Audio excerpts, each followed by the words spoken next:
Mantic Games, minis all the year. Morgoth's mad and Jarvis is good and Undead's still OP. Night Stalkers, Northern Alliance, what's your favourite race? Clem will only play 10 mil and Mantic fits the bill. Great!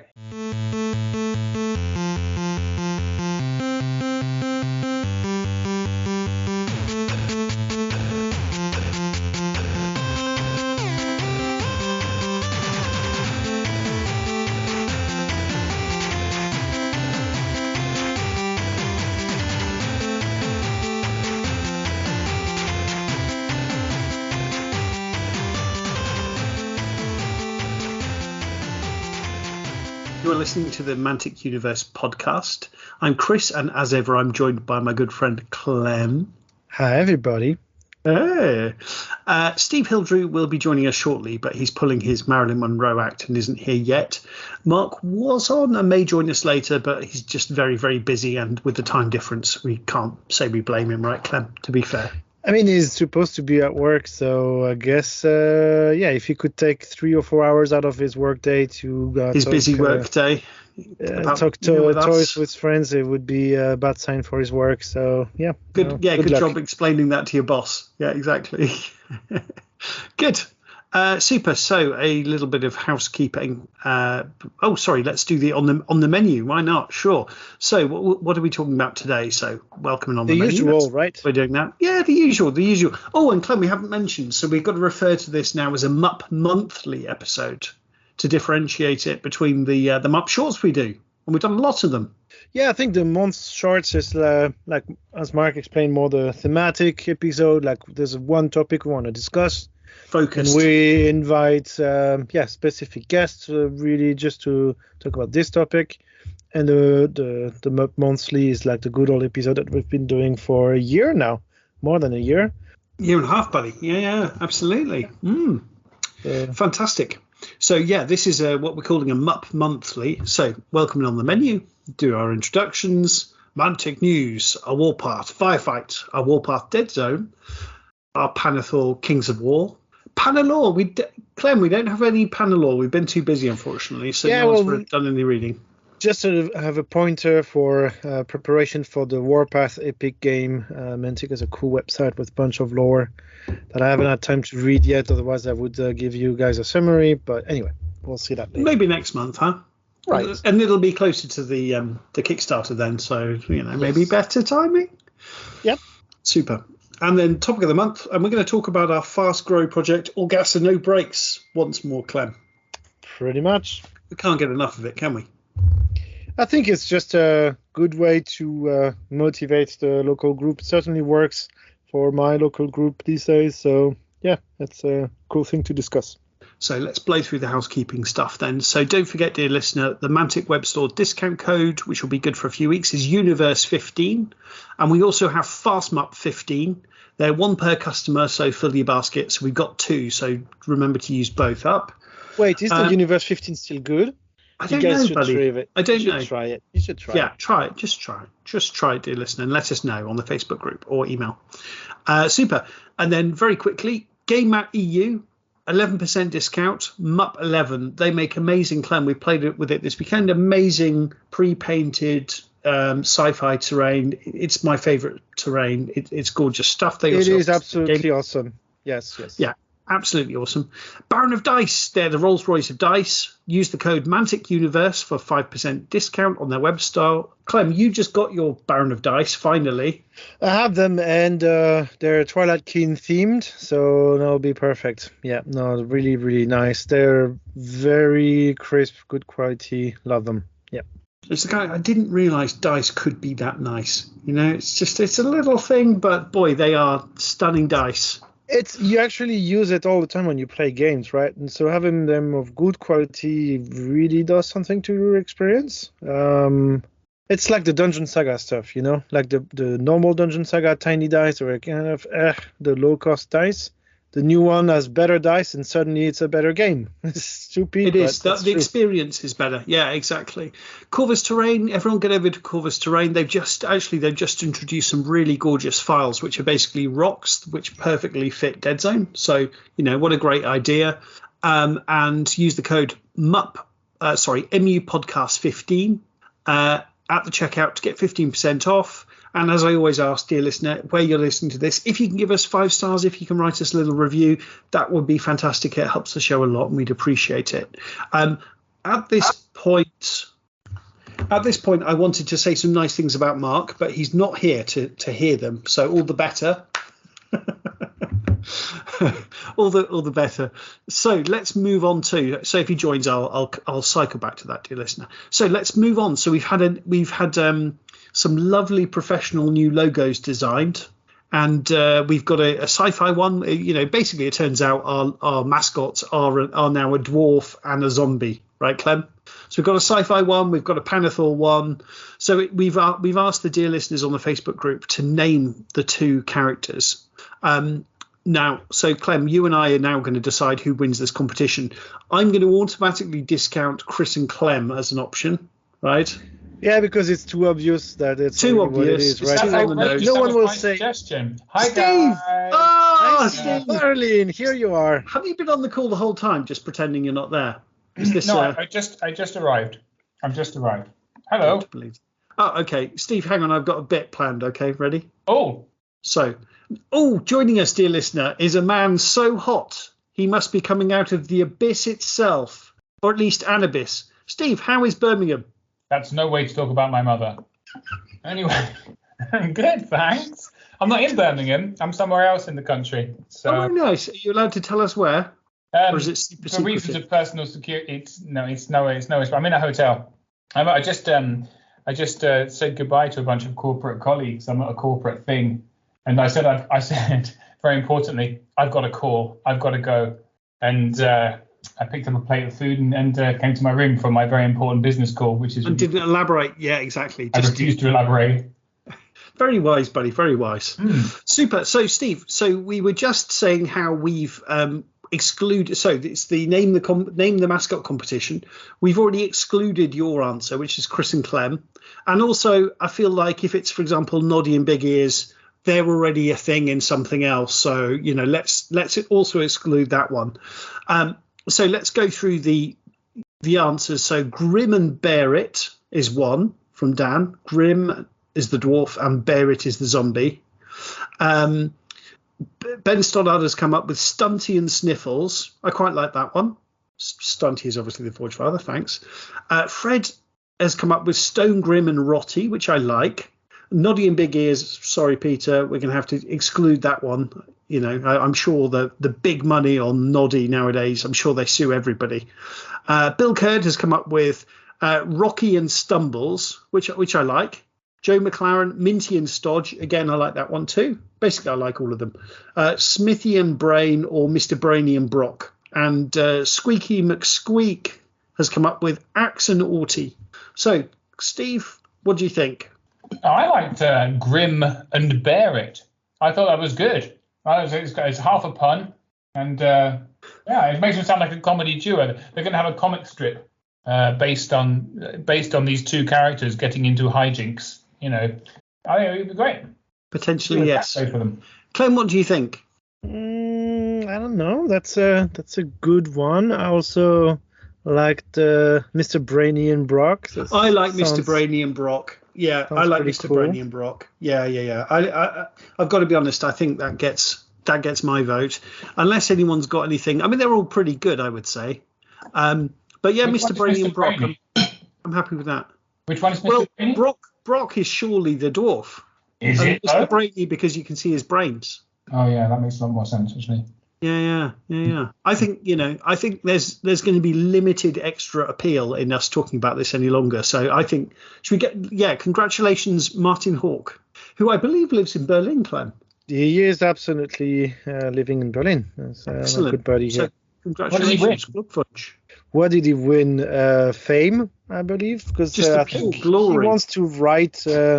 He writes short stories. He wrote a few for OPR and for other game systems, and so Fame and Glory is perfect for him.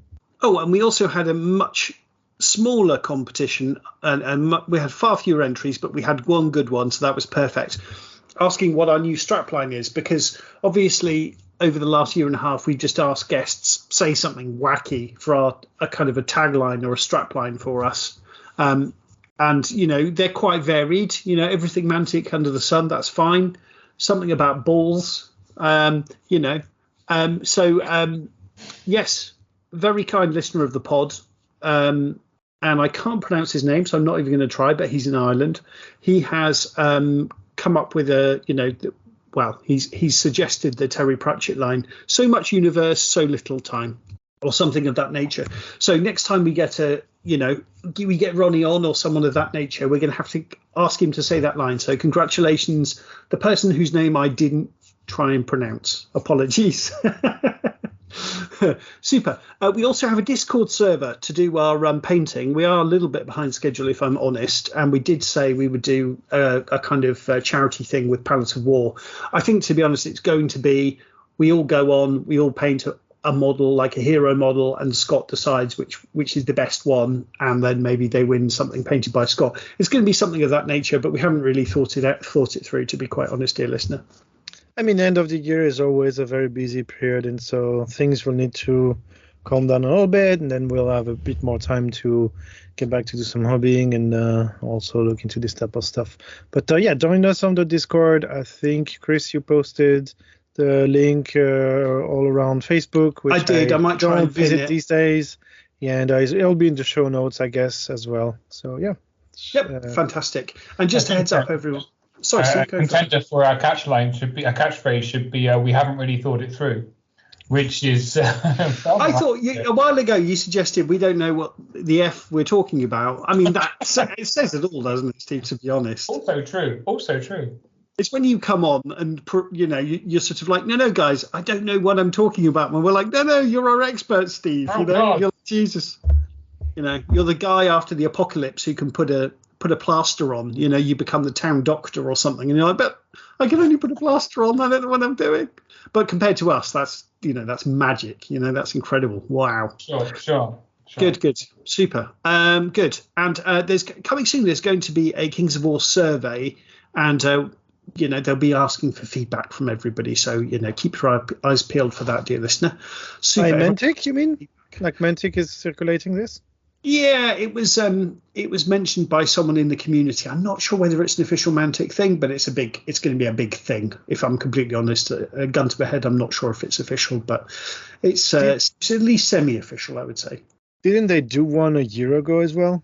Right, I think so. I think I remember answering a long form by Mantic, and I like it. I think it's all in caps, Clem.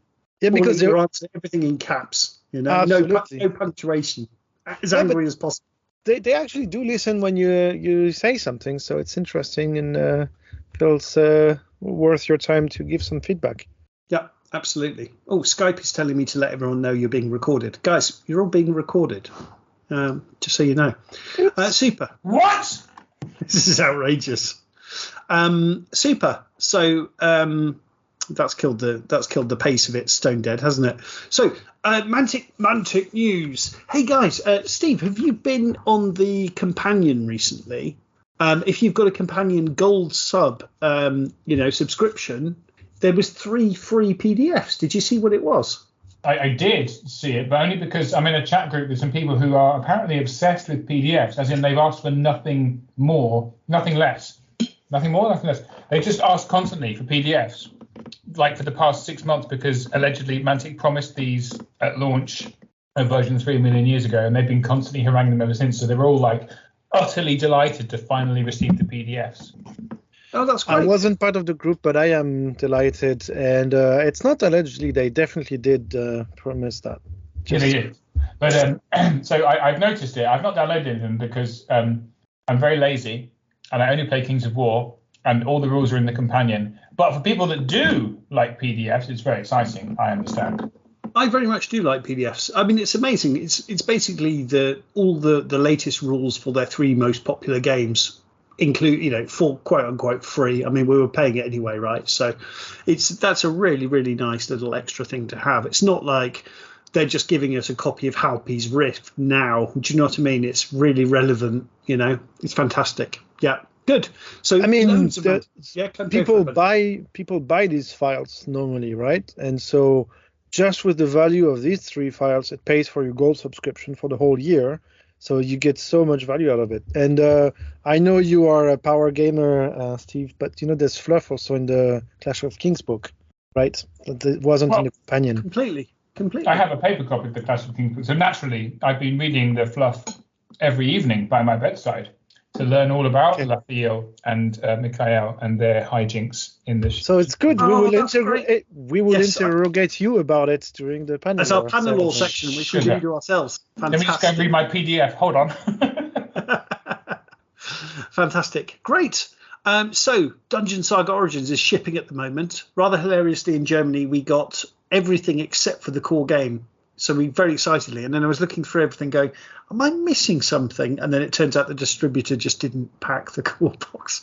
So I can imagine their warehouse where we're ready to go. And then they have this massive, 200 copies of the base game, this massive box all piled up going, that's probably nothing to worry about. No worries. We've done our job, But to be fair to them, they got it out in about 2 days after we let Mantic know there was an issue. So that's good. So I'm sure we can talk more about Dungeon Saga a little bit later. Steve, did you back it? It's Kings of War adjacent. No. I kind of thought about it, but then I looked at my unopened copy of the League of Infamy with all its expansions, which cost me a horrific amount of money. And I remembered that I spend money on things that I never open, and I felt sad about my life. And my friend Russell bought it, and he's busy painting up he wants to paint up every mini in the box before it's played. So I do that normally, to be honest. Yeah. He's working his way through them, and he's a superb speed painter. So I didn't back it, but I'm fully supportive, guys. Thumbs up. Super. Yeah. It very much is something you can play with your kids legitimately. Super. That's great. Super. We recorded a MUP short about it, so you guys should go and listen to it as well. Yeah, please do, dear listener, and you too, Steve. We could do with the listens, but I'm sure we'll accidentally talk about it on this pod anyway. To be fair, super. So, we really like it. The retail value is going to be £50 from what I could see online, which I think is a very good price point. And that's just for the Undead campaign, right? Right. That's for the whole of the core games, so the Undead minis and the heroes. And sure, once you're if you got the Kickstarter version, you get all 4 campaigns in one. But I don't know how many people will finish even the first campaign. Totally, right? Totally. And you're going to attract a whole new, much bigger audience if you're asking for £40 or €50 or whatever, right? Yeah, it's a board game. Super. No, that's really, really good. Ambush, new boxes and starter. I've got to be honest. I've seen the Basalians, so the Forces of Nature one I think is okay. If you're a new player, they're very useful sprues. So having naiads, having salamanders, that's useful. The Basalian one I don't really get, if I'm completely honest. Spearmen and crossbowmen, that's all you've got. You're not going to be able to kit bash a hero out of that, really. It's a bit meh. Steve, have you seen this? Yeah. So there's Basalian sprue, right? So the spearman, swordsman, and crossman is one sprue. You get them from the same sprue. So you can make whatever you like out of it. Right? Oh, okay. Oh, no, fair enough. It's better than I thought it was then. Yeah. Yes, so it's the same for the Abyssal Dwarves, right? It's just you have 40 models that could be assembled as decimators or whatever is the non-shooty one. Oh, and so that's better. That's better than the old boxes, like regiment boxes that were basically the same price. Right, so in that regard, it's a big improvement. But then I feel like the Forces of Nature and Basilia boxes, these are not really what you want in Forces of Nature or Basilia list. So it might be not the absolute best starting point for a new player with either of these two armies. So that's my only concern with these. Otherwise, yes, they're a good way to get cheaper sprues, and that's always good. And Glenn, the 2-player ambush starter box, you may as well just get 2 different ambush boxes. Yeah, I think they really should have made it a tiny bit cheaper, because right now it's €80, which is basically the price of both ambush boxes. So you don't get that much by getting the starter, right? If they made it €60, then it would definitely be great value. Or Clem, they should just put the price of the ambush starters up because they're such good value, right?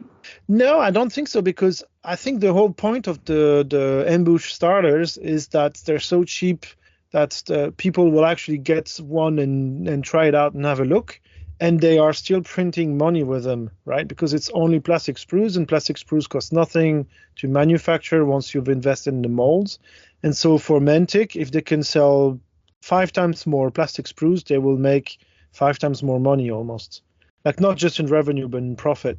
And so I think having these ambush boxes at a relatively low price point is really a genius move, and it's really important to hire new players for the game.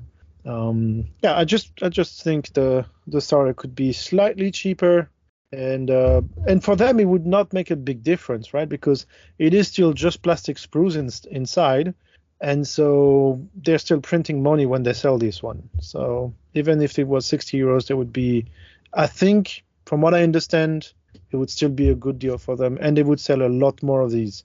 So arguably they will make more money with this starter if it was 60 euros rather than 80. That's my opinion.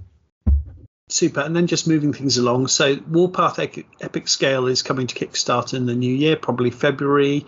They announced mid-February, right? I think. Yeah, I think so. The Kickstarter campaign. Yeah, I mean, they've been posting one article a week to give us details about how the rules work, what the models are, and so on. And so far, so good. I mean, it's 10 millimeters, so automatically I'm in love. It's gonna be interesting to see the whole range resculpted in a smaller size, and can't wait to see it. Excellent. And The Walking Dead is coming back. That was always a fantastic game, so I'm very happy to see that. And they left it in a slightly strange place, so there's more stories to be told. There's more models. And I really liked their business model for that as well, or the way they were selling it was, you sort of buy these character boosters, which were, maybe £15 or something for an extra character. You get their little model, you get their card, etc., and maybe a couple of extra items in there. It was a cool way to do it. It's a really, really good game. We'll have to give it a go at some point, Clem. And being able to build like post-apocalyptic tables is really, really cool. And so I've got a huge collection of that, so I'm sure we'll use that as an excuse to get that out at some point. That's fantastic.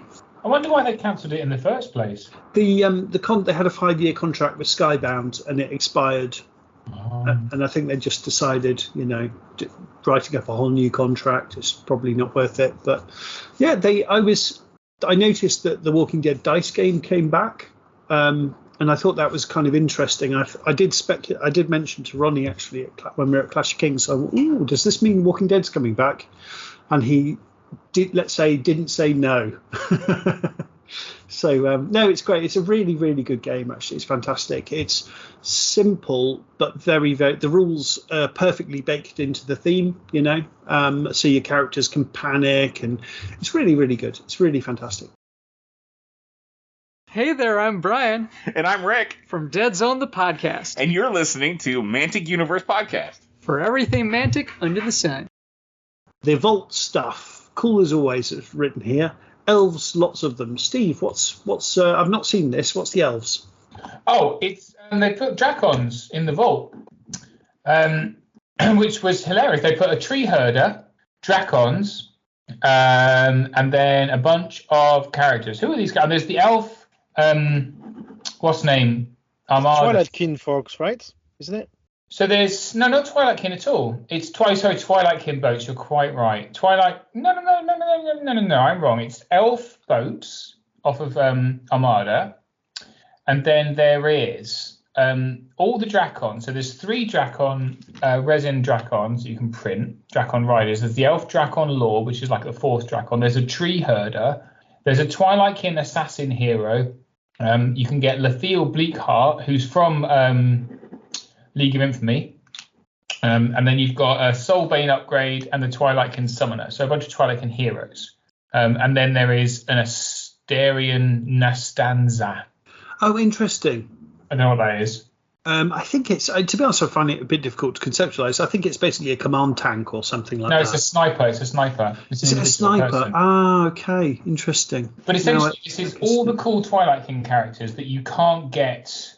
It's like the final bits of Twilight Kin. So all the cool Twilight Kin characters from League of Infamy then all of the Dracons, and bear in mind, Dracons are fiercely expensive if you want to buy them. So this is I fully support the idea of people at least having to spend a load of money if they're going to have a load of Dracon spam. It's just like Hellstrikers. I'm going to have to make an army of Dracons now. It's insane. And then the Tree Herder, which is one of the most powerful monsters you can get in the game.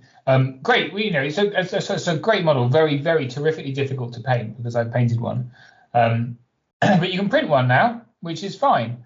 I'm looking, it's very, very spindly. So good luck trying to print that, guys. Brilliant. And a bunch of boats. So yeah. I've hardly actually, I mean, I've been with the Vault since the beginning, but I've hardly actually asked anyone to print something for me because I don't have a Risen printer. But I think our good friend Manuel has got 3, oh God, what are they called? The Night Stalker, Mind Screech. I think he's got 3 Mind Screeches in the post for me, bless him. So I'm very much looking forward to getting my hands on those ones. They also added, now they're calling it a bust to the welcome pack. Oh, Steve, now's your moment. Okay. I'll put myself on mute, right? Just get yourself comfortable. I have tried to like it. I've tried really hard. So we asked for busts, right? So people don't know, I'm not talking about boobs. I'm talking about like the head and shoulders of a miniature made big. So you can paint it with loving detail and attention, right? And what they've given us is the Twilight Kin Navigator. They've kind of scaled up the 28mm miniature and then they've just cut off its legs and one of its arms. And the problem with 28mm, so 28mm miniatures are made to be impactful at 28mm, right? What that means is their hands are massive. So if you scale them up to be big enough to be a quote unquote bust, although it's not big enough to be a quote unquote bust, it's actually, anyway, the hand is bigger than the head and its arms are like Popeye. It's got these weird flat arms with lumps. And so it's, you've seen the Navigator Mini. It's like it's a lady wearing essentially a fanged bikini, and then she's got a hat on with the giant eye on it, and then behind her, sprouting out of her back, are these giant bony appendages with like a skin stretched between them. So things I like about it, because I don't dislike all of it. I like the fact it's got this big kind of sail behind her, because you can do freehand on that, right? So you can do some pretty freehand. You can make it look really cool. However, the actual miniature itself totally lacks any of the detail you would want in a bust to paint. Because what you want is something that's kind of full of details. You can really go to work on the skin. This is just like smooth surfaces that are just a bit lumpy. The face lacks detail. You can see how cartoony the body is when it's blown up this big, which is, it's fine on 28mm, but at this big, and it's not great. It's got to print. It's very difficult because it's very thin. It's got little very thin arms, got thin appendages. So just a little bit disappointed, if I'm honest. You want a bust to be give us Grokkagamok's head. Come on, give us or Mikhail's armored top half. These iconic characters that are part of the Kings of War mythos, right? People you actually want, or Nias Celestus. Give us his face. Give us a characterful Basilean face, so we can really go to town on painting skin tones. That's what busts are about, not this lady who's barely at 54mm, if that. Anyway, but I printed it anyway because I went to Clive and I tried to tell him, but Clive's not someone you can really tell. He just got upset with me. And for his defense, you sound very passionate about hating what is done when he was just trying to give you guys what you wanted. Yeah, I get that, and I understand that. But if you're going to do something to show the quality of your product, do something that shows the quality of your product, right? So this is. I mean, as you just said, right? Like a bust is just an entirely different product in the first place. Like you need to resculpt the whole thing entirely, and it's a different thing from scratch. Yeah. I think that's a fair challenge, Clem, and I will take that challenge. And I think I would be less negative if the reception I'd had to my criticism was more positive, right? Fair enough. But so what you're saying is the Clash 24 top trophy will be a bust that you paint? Actually, the Clash 24 trophy is the Mind Screech scaled up. Which we've taken and scaled up to as big as we can print, and it looks very cool. But not this one. But I painted it. I think it's fun. I'm enjoying painting it. The more I paint it, the more I kind of get annoyed with the details of it, which is fine. But it'll look nice. I just wish it was I just wish it was better. And there's some great minis there, I think, and I'd like to see more. I hope they do more. I hope they don't take my criticism to heart. Not that he pays any attention to me, or anyone really pays any attention to me. But I think it could be better. So let's drive ever onwards, guys. It sounds like we should organize like a poll to see which bust people would want to see, and we commission one or something. Ooh. Right. And I'm sure you can come up with a nice list of stuff that would make a great bust. Yeah. And then have the community decide which one we really want. And maybe it could be like a 6 months reward for the vaults or something like that. But that they actually invest some scouting time into it. Yeah. So I think sorry, Steve, as far as I'm concerned, it's I get what you're saying. It's not really a bust. But all the other stuff you mentioned before you mentioned the bust is amazing, right? Dracons, elf ships, it's all the stuff I really care about, to be honest. To me, the bust is kind of an extra thing that I probably wouldn't bother with. But I suppose if you're going to do something, it's better not to do it rather than to sort of do not do it properly, if that makes sense. But let me say some positive things about the Vault. I am the Vault's biggest fan. Holy cow, out of my relatively tiny subscription, I'm just scrolling down from that page for the welcome pack and seeing how much ridiculous stuff we've got for tuppence halfpenny. We've got the aeronauts there. I've got the whole Ratkin Tango. I've got a Death Engine. I've got every Armada fleet. I've got Soul Flayers. I've got Fiends. I mean, it's ridiculous the amount of stuff they've given. It's absolutely outrageous. Snow Trolls. Sure, just have some Snow Trolls. Have an Infernox. Have like every resin miniature. Have Dracons and Soul Flayers and Empire of Dust Worm Riders. Good golly, it's insane. I tell you, we'll come on to it in our Fast Grow, but the only reason I've bought a bunch of Mantic miniatures is so I can upgrade them with the free resin bits free quote unquote I've got from the Vault. So as a marketing, absolute genius. And I will never complain about the sheer volume and quantity of stuff they give us. And they're not just giving us, sort of random bits and pieces. It's stuff people really want as well. It's just the really important, difficult to get stuff. It's absolutely fantastic. Super. Yeah, I agree. I think one criticism I think is I wish like the expansion bits, like the resin bits to upgrade the plastic sprues. I think they would. I would hope they release those ones faster because people need them right now. And I love the rest that they release as well. But from a purely utilitarian perspective, I would rather see the bits be available. And although I love paying the reduced price monthly to have a growing collection of it, and I understand that it's probably good for them to have a recurring revenue, right? Like, I don't know how many subscribers they have, but I'm sure this gives them a bit more safety against bombing releases. But I wish you could just buy some STLs from them, right? Like, I'm already done. It's coming, right? I think they're planning on having a storefront. Sure, but you can buy stuff in the past, right? So they release in the monthly pack first, and then you can buy them later. What I'm talking about is, sure, it probably takes some effort to properly package everything and so on. But if you could buy right now all of the resin upgrade bits for all of the plastic sprues that they have, I think that would be great. And I would happily pay more money. Like I'm done with my ceremonial guards, for example. But whoever is doing salamanders now is probably desperately waiting for this to make it to the vault. And it might take another 6 months or a year, or who knows. That's a great That's my only concern. Actually. I think if what they could say is you can buy any of the resin upgrades for, let's say, I don't know, $4.99, right? And you can have any upgrade for $4.99, right, or $2.99 or $7.99 or whatever you want a price point they want to put it at, right? Or you can wait for it to be part of your vault subscription, and it will be eventually. But if you want to spot buy them, you can spot buy. I wonder what you can. You're doing the army right now, yeah. They're on My Mini Factory, right? They launched on My Mini Factory.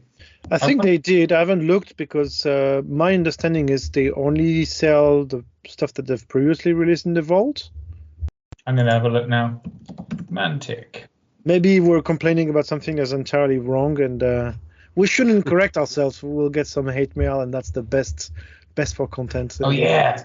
And the Mantic Vault, the My Mini Factory Mantic Games account has a few references, but definitely not all of the Resident Yeah, Upgrade no bits. upgrade parts. Only models, actually. Cool. I think we've got to give Steve his Pokemon Go corner now before we move on. Steve, what's happening in the world of Pokemon Go? I've not played Pokemon Go for months and months and months. So disappointing. I'm It's so like sorry. it's like our Armada section, honestly. Sorry. I've been printing things. Well, I've lost track of the show notes now. I'm too busy. I'm deep into my mini factory. It's a dangerous place to go. You shouldn't go there. Let me tell you. Yeah, quite right. Yeah, super. So let's move on to our Warpath Firefight. God! In which case? Yeah, we're in your favorite section. You can dive back. I've got this Jigglypuff, and it's easy for you to say. I'm gonna have a shower while you're doing this. All right. With your Jigglypuff. Yes, sir.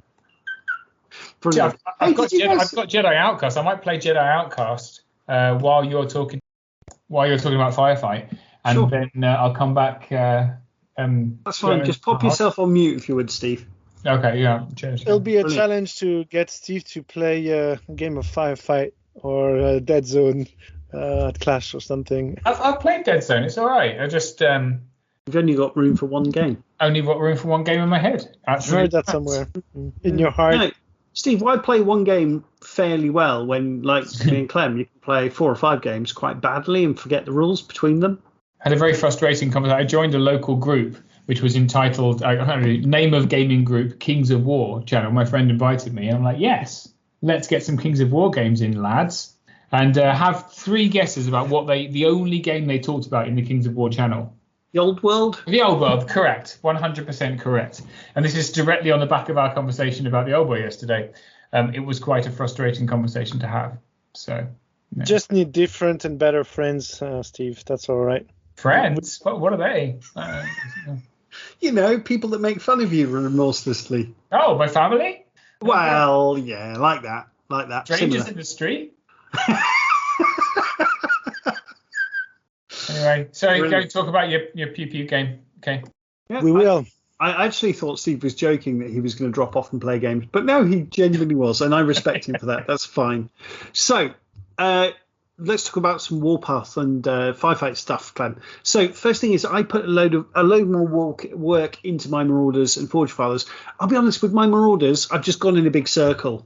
So I haven't really made. I don't think they look any better, if I'm honest. I did all the blue on them and all of the green for the skin, and I've just gone in a big loop, right, which we were talking about in the MUP short, Clem.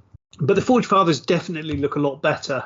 And That's I played true. Forge Fathers this weekend. It's the same style as before. It's just I put a bit more love and effort into them, right, Clem? So they just look a bit sharper and a bit nicer. Super. And Yeah, then there was. They do. Definitely do. Thanks, mate. Yeah. And there was the Mantic Black Friday. And yeah, I couldn't resist ordering a GCPS army. So it was the army box. It's not called the Mega Army anymore, whatever the army box is. And the 3 tanks. That was too good to pass up, to be quite honest. They might become Maison Labs. Who knows? But, tick. I've got GCPS army, which I always think is super, super cool.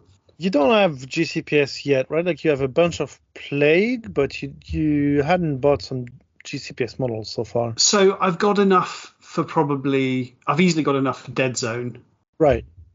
but not enough. Definitely, I didn't have enough for Firefight, whereas now I do. Yeah, super. And Clem, I think you played before you came here and played at games this weekend. I think you played a game of Firefight. Yeah, I played with Vincent. So we played 1,000 points GCPS with my GCPS versus his enforcers. And I think I was trying to think about it. I think that's the first Commands Protocol game that I played, which is a bit of a shame because I released it a while ago. And I've read the book and was like, I really like what I see. Like they absolutely changed a lot of things here and there while still keeping the core of the game. And playing it was like just confirmed all of those impressions. Because when you read the book, it's hard sometimes to really understand what's going on. Like I'm not that smart to really project and understand exactly, this is strong, this is bad, or this is what I want to do. But anyway, the the impression that we had, like when we talked after the game, was they really nailed it in the sense that the enforcers, they really feel like enforcers, like they are very clearly an elite force, but they're also kind of outnumbered, and you need to play them in a very specific way. And they also removed a bunch of the bonkers stuff, and so I think it really is a bright future for Firefight. We need to recruit more players for it, but it's such a solid rule set at the moment. I think anyone that actually gives it a serious try will be convinced to get deeper with it. And And it's such a clean game that also works at pretty low point levels. I think it'll be, if, as you say, Clem, if people will actually give it a fair try and just try a demo game, I'm sure people will be hooked because the game is great, right? It is, it's pretty good. And already with 500 points, you already get a good game with it. We've played 750 all weekend, and it's a really good size, I believe. And then when we played 2 vs 2, so 1500 per side, it also is a reasonable amount of time, a reasonable amount of stuff on the table. So it just it works really, really well, and I'm excited about it. And sorry, Clem, go ahead, buddy. I just wanted to mention this. I'm happy because one more player locally bought the Command Protocol book. And we have a bunch of Deadzone players now also locally, and I hope that over time the Deadzone players will realize, I almost already have enough models for Firefight, why not give it a try, and then just expand on top of what they already have. So just works perfectly. We just need more people to do it. Yeah, definitely right, buddy. Yes, we're talking about it now, Clem. So dear listener, we recorded a separate MUP short, which was all about our weekend, and we kind of tried something new out, which was recording at the weekend. We had 4 mics. We could only get one of them working. We could only get one headset working. But of course, now I found a load more. But anyway, so we had recording issues, but it's our first try. It sounds okay, actually, Clem, to be honest. I've listened to it back. It sounds fine, and it's really interesting, and I think it's really fun to make it like that, because if we come back a week, 2 weeks later, we've forgotten really what happened. So I love being able to record it then and there. And it's kind of, you said it, Clem, I think when we were at Clash of Kings, you said, the whole idea of MUP is it's kind of like it's friends sitting around in the pub talking about the games they love and the hobby they love, and there's an empty chair there, which is for the dear listener, right? So I think it really leans into that. So I really, really liked it, and I've thought a little bit more about the games as well, Clem. So we only played 2 games each in the end. So we had four players. The one game was Trent playing the Marauders versus GCPS. And that was a bit of a slaughter for the Marauders. But of course, it was my local friend Mario, who really doesn't play much. He just plays because we're friends, right? I've kind of talked him into it. He does have a good time, but he's not really an experienced gamer or anything like that. So I think that game we can probably kind of write off, because I think your GCPS list is strong, and I think that it fits together coherently, even at 750 points. Our game, Clem, was our first game was Forge Fathers against Plague, and I was thinking a little bit more about that. So firstly, I wanted to mention that because we played Kill, I could kind of stay back, so that really hurt you. If I had to get onto objectives, I couldn't have played as I did. And I mean, the list I had was purely because I love Brockers, right? They're my favorite thing. So I go, right, 2 big groups of Brockers, a Brocker leader, and then what else can I fit in the list? And I put in one of the Strider things because I think that's cool. I have 120 points. I'm not sure whether it's value. I don't know, but I do like it. I do think it's cool. But it was a list. I had really good fighting and had some really good shooting, even with the militia. If you do steady aim, they're putting out a lot of shots. I can buff it with the command points. So I think for your Plague, Clem, I think it's a really rough ride, to be honest, if I think about it logically, because the last thing zombies want to see is just tons of attacks. And that's what I do, No, I don't have tons and tons of AP or whatever, but it's just lots of good attacks is not what you want to see, right? So I think I've thought about that a little bit more, and I do think it was a rough matchup for you. Yeah, a little bit. I mean, the other thing that happened was I wrote the list basically in the train on my way to you. I just grabbed all of my plague that I had available. And yeah, I just decided that I want to put 2 big blobs of zombies.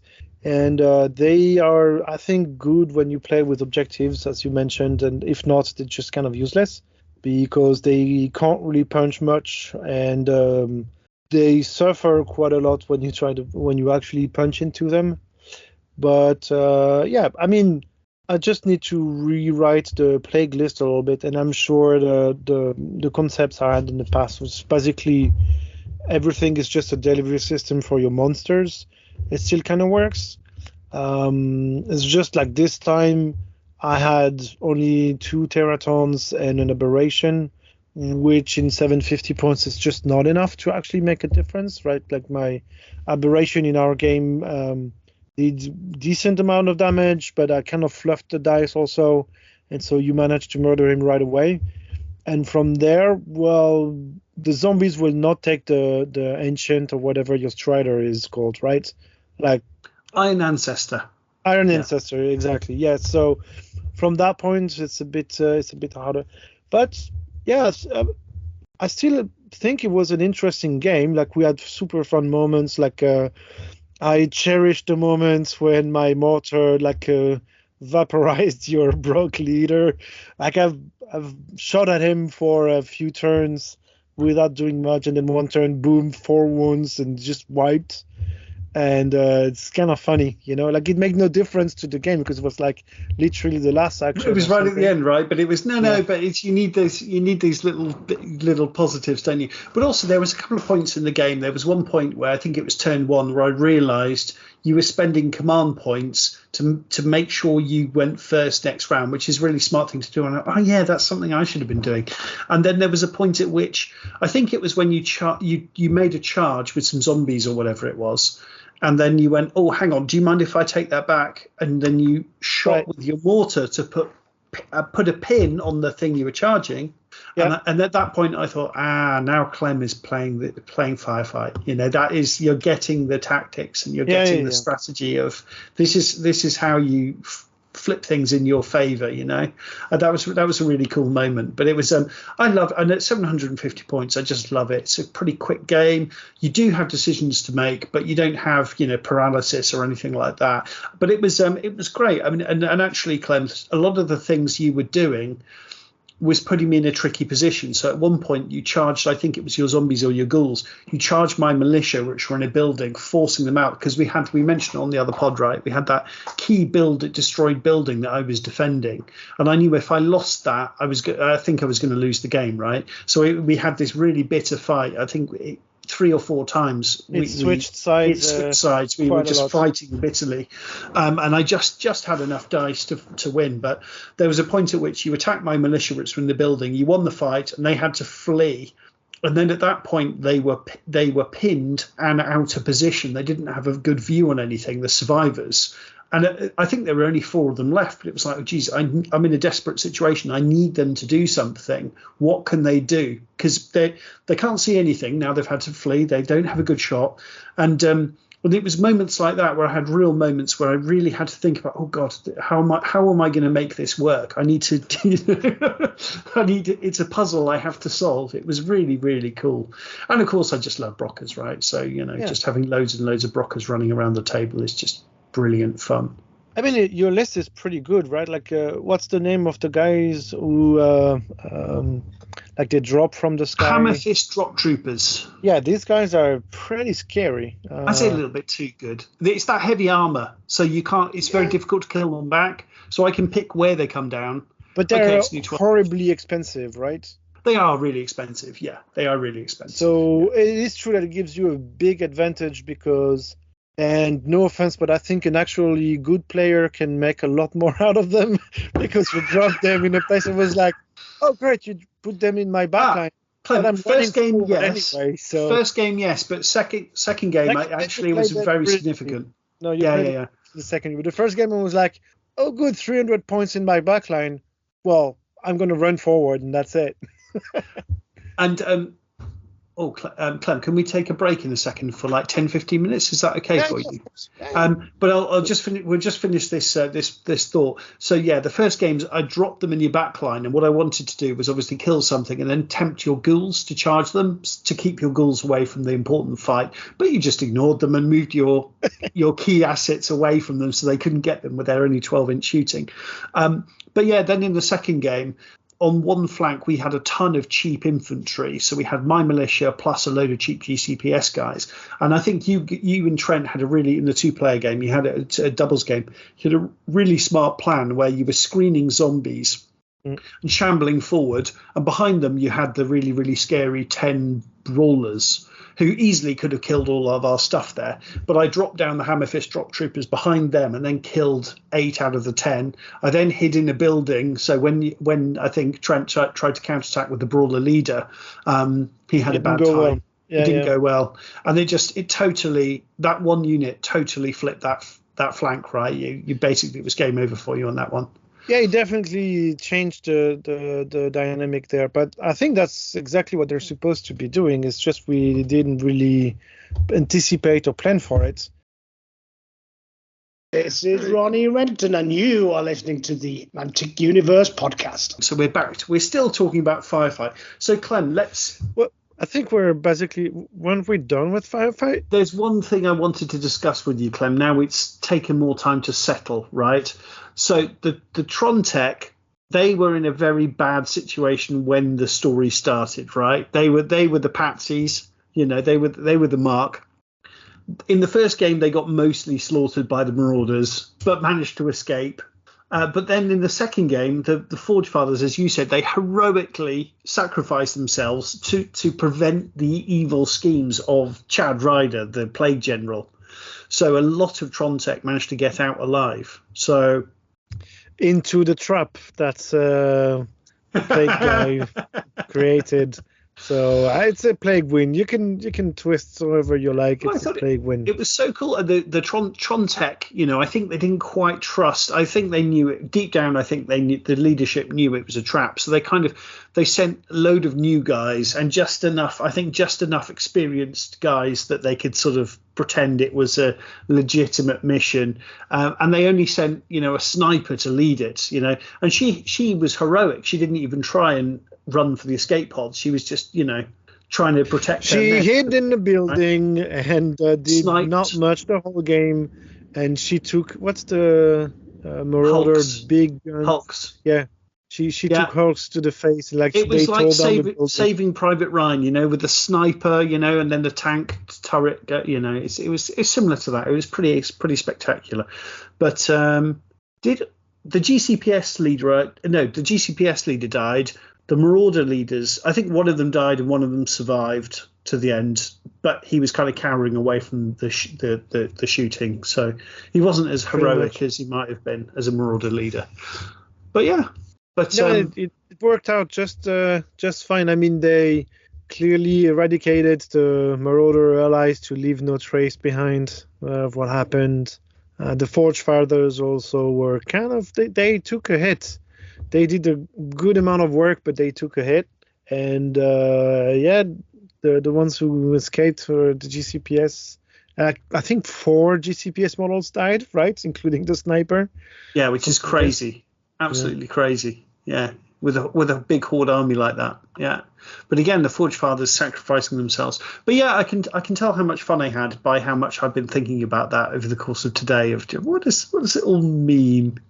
Which you simply don't get if you don't put this little plot in place. It's cool. I really enjoy it. Yeah, that's true. I think for me, the one thing that I take away from this the whole weekend as well is the how we've having a blast with 750. And it's maybe a bit bigger than 715 Kings of War, right? Like you do have a few more units in Firefight with 750. Is it more like 1,000 points in Kings of War, do you think? It's probably 1,000 points, maybe something like that. But my point was, I love 750 Ambush. And spoiler alert, that's what we're going to talk next at some point. But I have to admit there is still something to 2,300 points. And I'm really curious to see with Firefight if there's an equivalent to that. Because ultimately we haven't played that many games, right? Like, sadly, like we've played in my whole life, I've played maybe, if it's 10 games on Firefight, that's the end of it.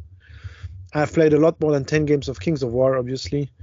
And so, yeah, I just really want to dig deeper with Firefight and try also also the larger format to see if there's also something else also interesting on top of it. If you see what I mean.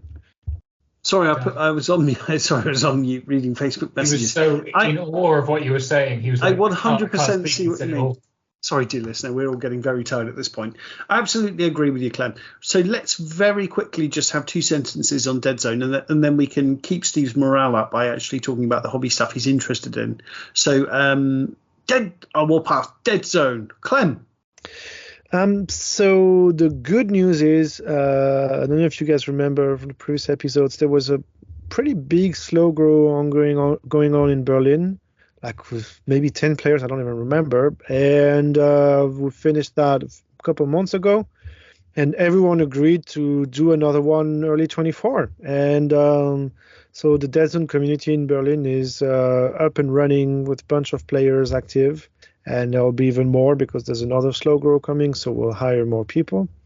And so that's exciting. And for me, the most exciting part is I have nothing to do with it. I'm a participant, but I've been a terrible participant because I've dropped out of the slow grow because I was moving, didn't paint my strike team. But it is very exciting to see someone else, like another group of people, taking the task up of, organizing events, organizing games, keeping player engaged, and growing the community. That's the best feeling ever. Yeah, super. I must admit, I'm pretty envious of that. That's fantastic. Super. So that's all extremely positive. So should we talk about our Pannilore, Kings of War? Super. Hello, I'm here. So we can wake up Steve. I'm awake. You know what I'm doing is I'm on eBay looking up steel sheeting cut to size because I'm working on my next army and I want to make it in like troop sizes for each of the infantry, like hordes and regiments. But then if I have steel sheets cut to size underneath, I can then magnetize my troops to the steel sheets rather than just push them around as groups, and I'd have like the steel sheets cut to size, and that's what I'm looking at. I do that myself, Steve, and you can too as well. Like if you buy 0.2 millimeter thick stainless steel, not stainless steel, sorry, but zinc plated steel, you can actually cut it yourself pretty easily with a hobby knife. So that works. And if you want slightly thicker, like 0.5 millimeters is already plenty to have a very strong bond. Then you need a bit more tools. But I also have a metal laser cutter, Steve. So, I wish I had a metal laser cutter. Yes, it's a nice toy. You do like engraving with it and stuff like that as well? Yes. Oh, I'm so jealous. I'm so jealous. It's a nice toy. It's not as fancy. Well, it's fancier to some extent, but it's not as good as the smaller laser cutter that does MDF, because cutting metal is always a pain in the ass. But it's a cool toy. It's like I think 400 or 500 watts CO2 laser. It's a nice machine. Anyway, just saying. Steve, please be careful when using tools and sharp things. That's why I buy it off eBay rather than using it myself, because unlike Clem, I'm incompetent. And yeah, I can't find 0.2 millimeter zinc plated steel. So that one is just if you want to cut it yourself. Like I buy relatively large sheets of this, and it's in hobby crafts and stores that I find it. The one in Germany is called modular.de. 10 pieces of 99.9% pure zinc sheet plate metal foil. No, that's not it. That's zinc. No, you don't want zinc metal. You want steel that is zinc plated so that it doesn't rust. Anyway, that's So I finally pulled the trigger on the Twilight Kin army. There was the Mantic were doing not amazing, but very decent Black Friday deal where it was basically an mega army box plus a Gordrake, I think it was, hasn't actually turned up yet, and I haven't had a shipping notice. So I'm starting to get a little bit nervous, dear listener, because I've got my GCPS army ordered on the same day. But I'm doing it now, and I also got 2 ambush boxes to kind of supplement it. They have arrived, so have made a start on my Twilight Kin army. And as Clem knows, and dear listeners who listen to our the MUP Short episode know, I'm trying to make this roughly 20% better than the last army I did.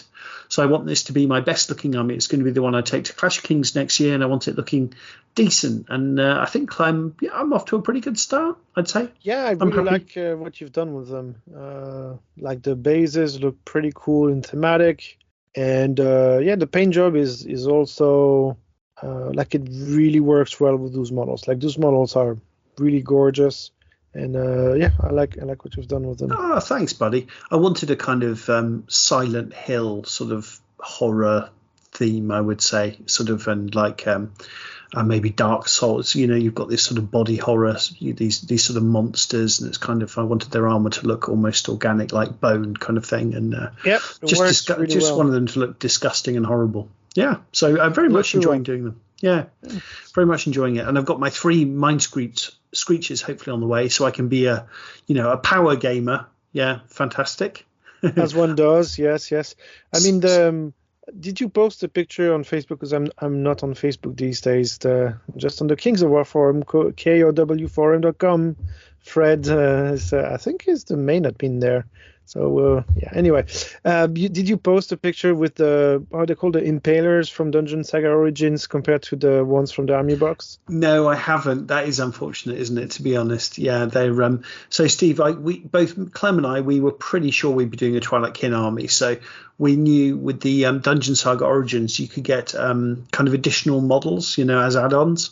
So we both got, I think, 2 boxes of the Twilight Kin extras, which was a good idea, except the impalers for the board game are about 60% the size of the hard plastic ones. So it just doesn't work, and they're very static pose. So they obviously work for the board game, but they don't really work for Kings of War Army. There are other bits I will be using, which look okay. But yeah, that was a bit of a shame. As Clem said, it would have been nice had we known in advance before we ordered. Yeah, that part was just one a bit disappointing aspects, but I haven't received mine yet, so I don't know. But yeah, at some point I'm also going to go back and look at my Riftforge Orcs and my Empire of Dust, and just put a bit more love into them, as I've been talking about with Clem recently. Make them look about 20% better, which I can do, and I think it'll be fun to do. So at some point I'll do that. But Twilight Kin is going to be my army this year, I think, even though the more I think about the Riftforge Orcs, the more I like them. But Twilight Kin is going to be the way to go. But I did paint. So, Steve, we did a MUP Short with Scott from Palette of War, who obviously you know well. I've met him. You've met him? He came to my house. Oh, my goodness. There we go. Wow. There we are. So he wouldn't leave. I had to have him removed. No, not really. I just made that out. That was somebody else.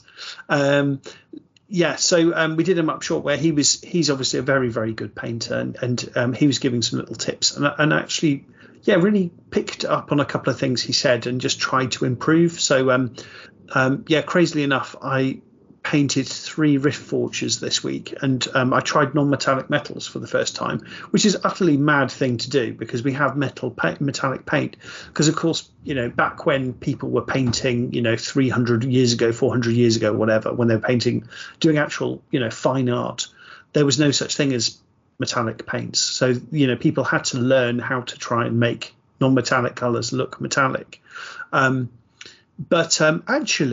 So the big problem I had is I was going in these massive circles of kind of going back to the starting point, like the Blair Witch Project, right? Just, we're back here again. I was going in these huge loops of not actually making the model look any better. But I've really enjoyed it. I don't think they look bad. I mean, obviously they don't look as good as professional painters online, you see. But I think for a first go at non-metallic metals, I'm pretty happy with them. For a long time they just look like they've got yellow armor, but now actually I think it does trick my eye to they've got gold armor. Oh wait, it does. I mean, it's also a bit of a special style, a different style, And arguably, I think the more realistic way to paint metals is not with true metallic metals, but with non-metallic metals. I personally am not the biggest fan of that style, so I don't think I'll ever invest the time to learn how to do it. But you have to admit it looks pretty cool when it's done on an army. And it's a whole thing. And yours look pretty good already. Yeah, absolutely. Thanks, buddy. Yeah, and it's been a fun little project almost. It's a fun little. I'm going to test this out. No, it's always. I've done a lot of non-metallic metals, and what I find is A, it gets better the more you practice, and B, if you look up people's kind of color palettes of non-metallic, there's some brilliant illustrations that show you the different colors you can use to make different metallics. And really, the trick to really making that realistic is a final highlight of pure white right on the top of them, which gives that shine. And before and after you put that white on, it's amazing because your eye is kind of like, yeah, it kind of looks metallic. And then you put a little, just a tiny line of white on it, and you're like, that's totally metallic right there. And it's just that it's a thing that needs a lot of practice. But once you get it, I would never go back. I would never paint anything with any metallic paint ever again. I'd say that. Now. Seriously, Steve, wow. So what I've done is it's very, very time consuming because what I was doing, and I'd be interested what you've been doing, Steve. So I just watched one YouTube video on what to do, right? And that was some weeks ago, and I kind of remember it, right? So it was so I started with priming the models black, and then the bits of the armor that looked like they were going to get the light, I painted white, like bright white. And then I sort of looked at the model where the light might hit, and then I had kind of a mid-tone that was near between those two things, between the black and the white.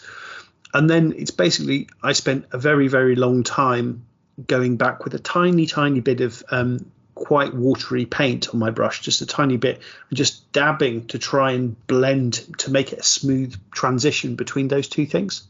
Did you do a similar thing, Steve? Not quite. So, for me, I learned to blend first before I started doing non-metallic metals.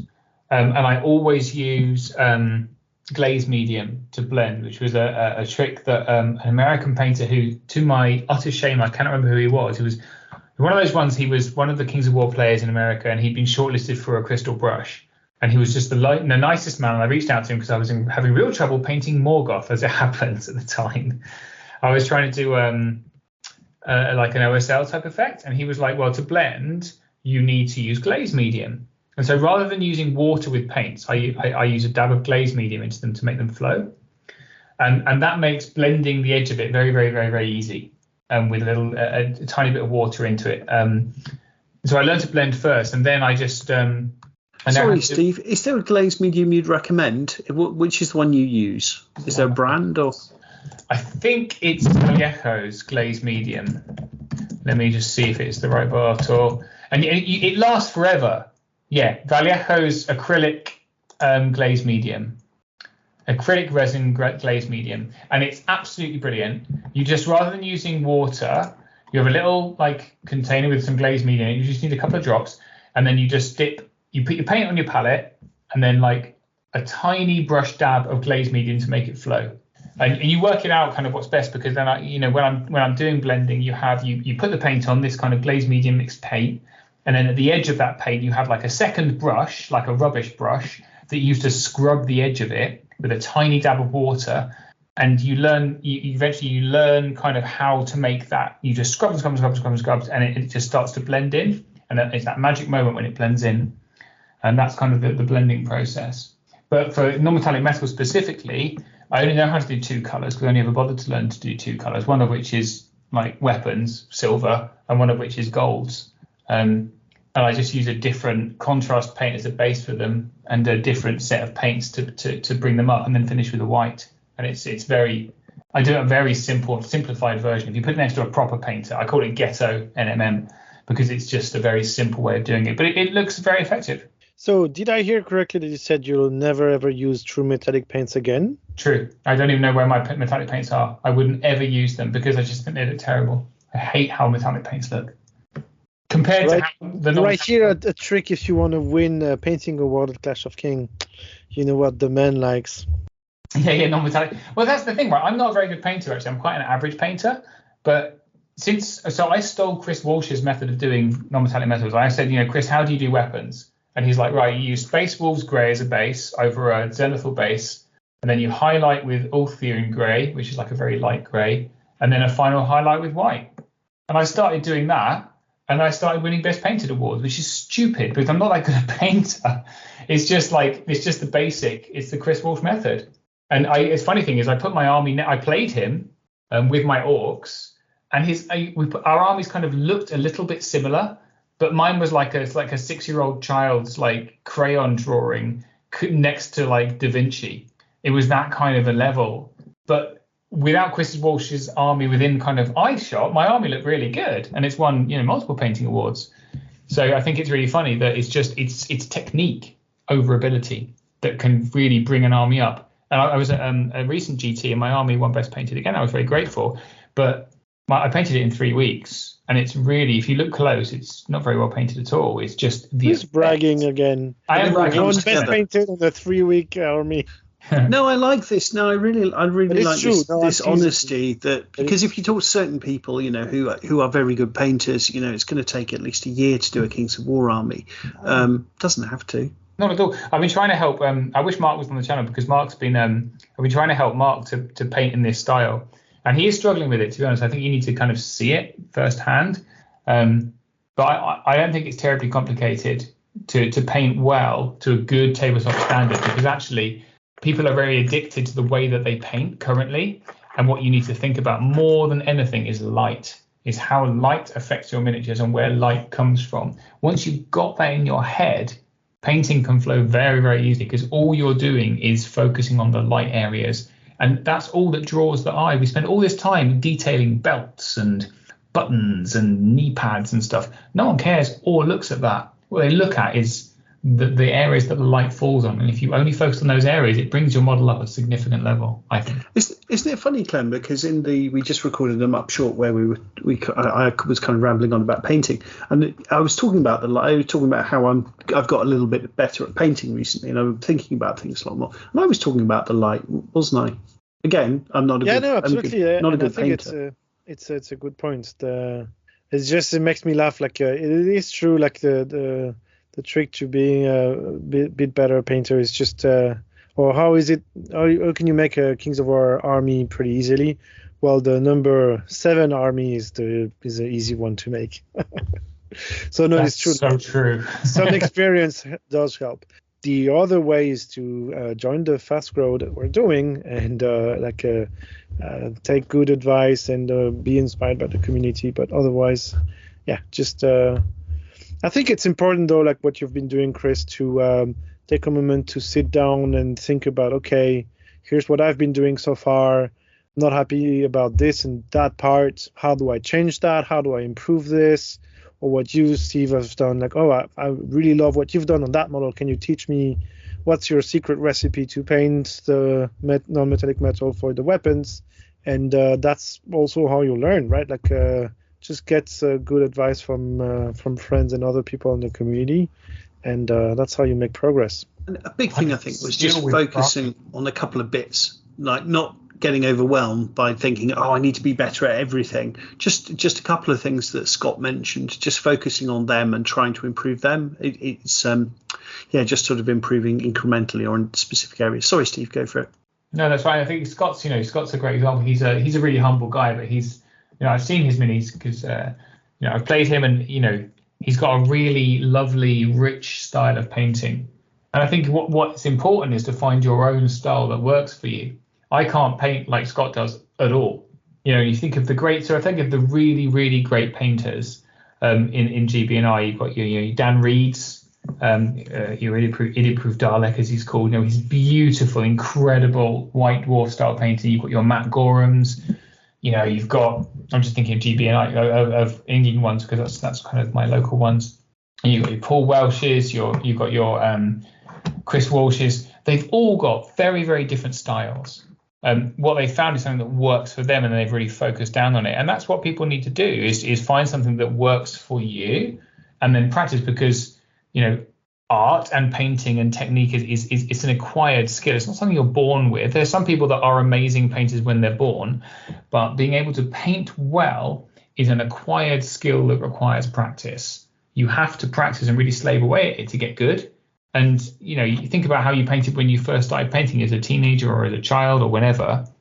Your painting was terrible then, absolute garbage. But the point is, you practice and practice, and you're always improving, and there's always more things you can learn, right? That's true. Yeah, definitely, buddy. Yeah, super. Chris, I had a question about when you say you want to go get back into your Riftforged Orcs and the Empire of Dust.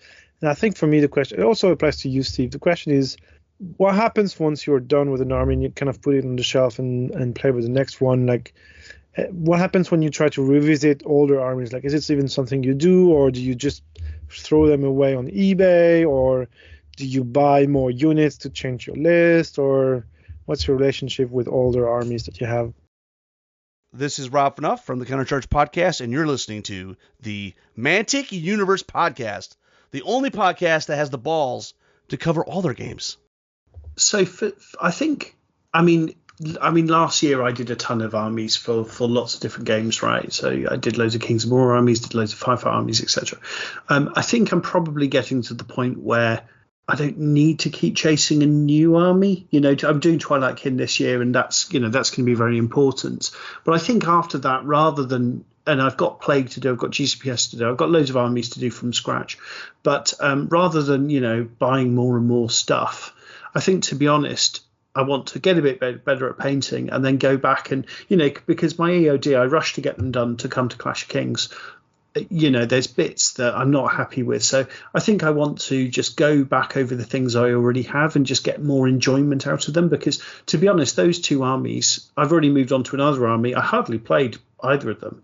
So I feel like I need to get more enjoyment out of them and just more time with them before I go on and do other things. So, I mean, it may well be after I do my Twilight Kin, I may want to do a GCPS army or a Plague army or whatever for Firefight. But at some point, I fully intend to come back to these armies and just, get them finished, so I'm happy for them, sort of level them up, as it were, and then play with them, so maybe, if I go to tournaments next year, maybe I take my Riftforged Orcs, or maybe I take my EOD, but the nicer version. And maybe I do change the list a little bit, or, whatever I might want to do with them, but just give them a bit more love and a bit more attention. I think it's variable, isn't it? Because I know some players who have an army and they add to that army and they add to that army and they add to that army until they have 6,000 points of that army and they can play any list they like. And then I know players who have many, many, many armies and they pick and choose one they want to play. For me, I tend to focus hard on an army and then I paint it, and then typically I get very bored really quickly because I have mildly undiagnosed ADHD, and I move on to another army and it just kind of sits there while I kind of focus on my new love. And I think that's not unusual. What do I do with them? I've got a display cabinet with them in, and when it runs out of space, I sell one. And that's pretty much what happens. I think that's pretty healthy, though, to be honest. I have a total lack of attachment to stuff, which people find horrifying. But like when I found my old Warhammer armies when I was a teenager, I just sold them all immediately. I had no I liked them and I had fond memories, but I'm like, cool. It turns out these are worth a lot of money now. And I sold them all immediately and bought new stuff with them and then painted their new things. And then I sold some of that as well as soon as I painted them. So I think I'm relatively unusual in that people tend to have attachment to some of their things a bit more. But yeah, people, I think there is an increasing trend on selling your stuff because people have realized it has value, right? I think it's healthy, yes. Chris, go ahead. Well, yeah, the money has value, literally, but also just hanging on to stuff that isn't bringing you any pleasure now. Just because it brought you pleasure 20 years ago doesn't necessarily mean it's going to bring you pleasure today. I mean, maybe it depends on the person, but I actually think, Steve, what you're saying sounds extremely healthy. You're not hanging on to things, I mean, I'm kind of stuck in the middle of the two models that you described, Steve. Like, I do have several armies and I have thousands of points for them, basically. And so I'm kind of trying to figure out what I want to do with it. And I think some of it is probably trimming down, like, okay, maybe I overbought a little bit on this army and I will never build more scarecrows for my Night Stalkers. So might as well just sell the 5 sprues that I have left of them to someone who actually will start an army with them, rather than keep them in my box of maybe I might use them later. And Clem, ideally someone in the local community, right? So you kind of can get a game out of it, hopefully. Yeah, absolutely. Yeah. I mean, turns out I already sold some of those to our good friend Manuel, right? Who was starting something with it. But I think my other issue is I don't have a proper display cabinet. I need to get myself one. I've been looking into it, and so right now I don't really have a good way of keeping my finished projects in a place where I enjoy them, or I see them and like, oh, that was a good army, I'm happy with it. So I guess it will change my relationship to them a little bit more once I have that. But interesting stuff. And one of the problems is that if you're terrible at painting, sometimes your stuff isn't worth any money. It's not worth selling. So if you are an idiot who spent 6 months painting a Gungan army, which then shattered the moment you breathed near it, it turns out your effort was worth nothing, and it just sits on the table and no, you accusing Steve, you. that's not true. It was worth a terrible joke that you took too far, and I fully respect that, and I'm fully behind you. I even had a T-shirt printed and everything. Did I tell you about my T-shirt I took it to Northern Kings GT, this whole army, and I did very poorly, as it turns out, and I had a T-shirt printed which was hot Jar Jar Binks. So someone somewhere had photoshopped Jar Jar Binks' head onto like a bodybuilder's body in black and white, and I printed it onto a T-shirt, and underneath it said Gungan style, like Gangnam style, but with Gungans. How did you explain any of this to your wife? She's known me for a very long time. She just kind of goes, okay, and she nods and carries on with her life. Nods and smiles. Yeah. She signed the papers, like I tell mine all the time. You signed the paper, it's too late now. It's too late now. It's been a decade. Unless you want to sign a few more papers, but that's your life now. And the funny thing was, I was wearing that T-shirt. Most people didn't even notice. People didn't register. I was talking to Tom Robinson, and literally about 20 minutes into our conversation, he went, "Holy shit! I've just seen what T-shirt you're wearing." It was like got a naked Gungan on it. Happy days. And it sits in my drawer now, and I love that T-shirt so much. And I literally, where can I wear that? Where can I possibly wear a naked Gungan? There are very few places. So yeah. Again, you just need better friends, Steve. Come to Berlin. There are plenty of places where that T-shirt will actually get you some attention. I'll take it to the best old world tournament I go to. Moving the conversation on now then. Steve, so dear listeners, start again the episode from the start. Every time we mention the old world, take a shot. Sorry, I just dropped something. You sure did. Steve, and I believe you've been to a few different tournaments recently that you can tell us about. Flawless segue there. God, he's professional, isn't he, Glenn? Tell you what. I'm worth every penny I get paid to do this. This is why he gets the big bucks. That's why he is. The big zero. The big zeros.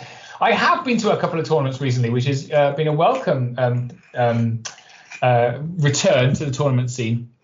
Feel free to check out the battle reports on my YouTube channel, Death by Dragons. You're welcome. It's just a little bit long. That's the only thing, Steve, isn't it? A bit long. They are long, aren't they? Too long.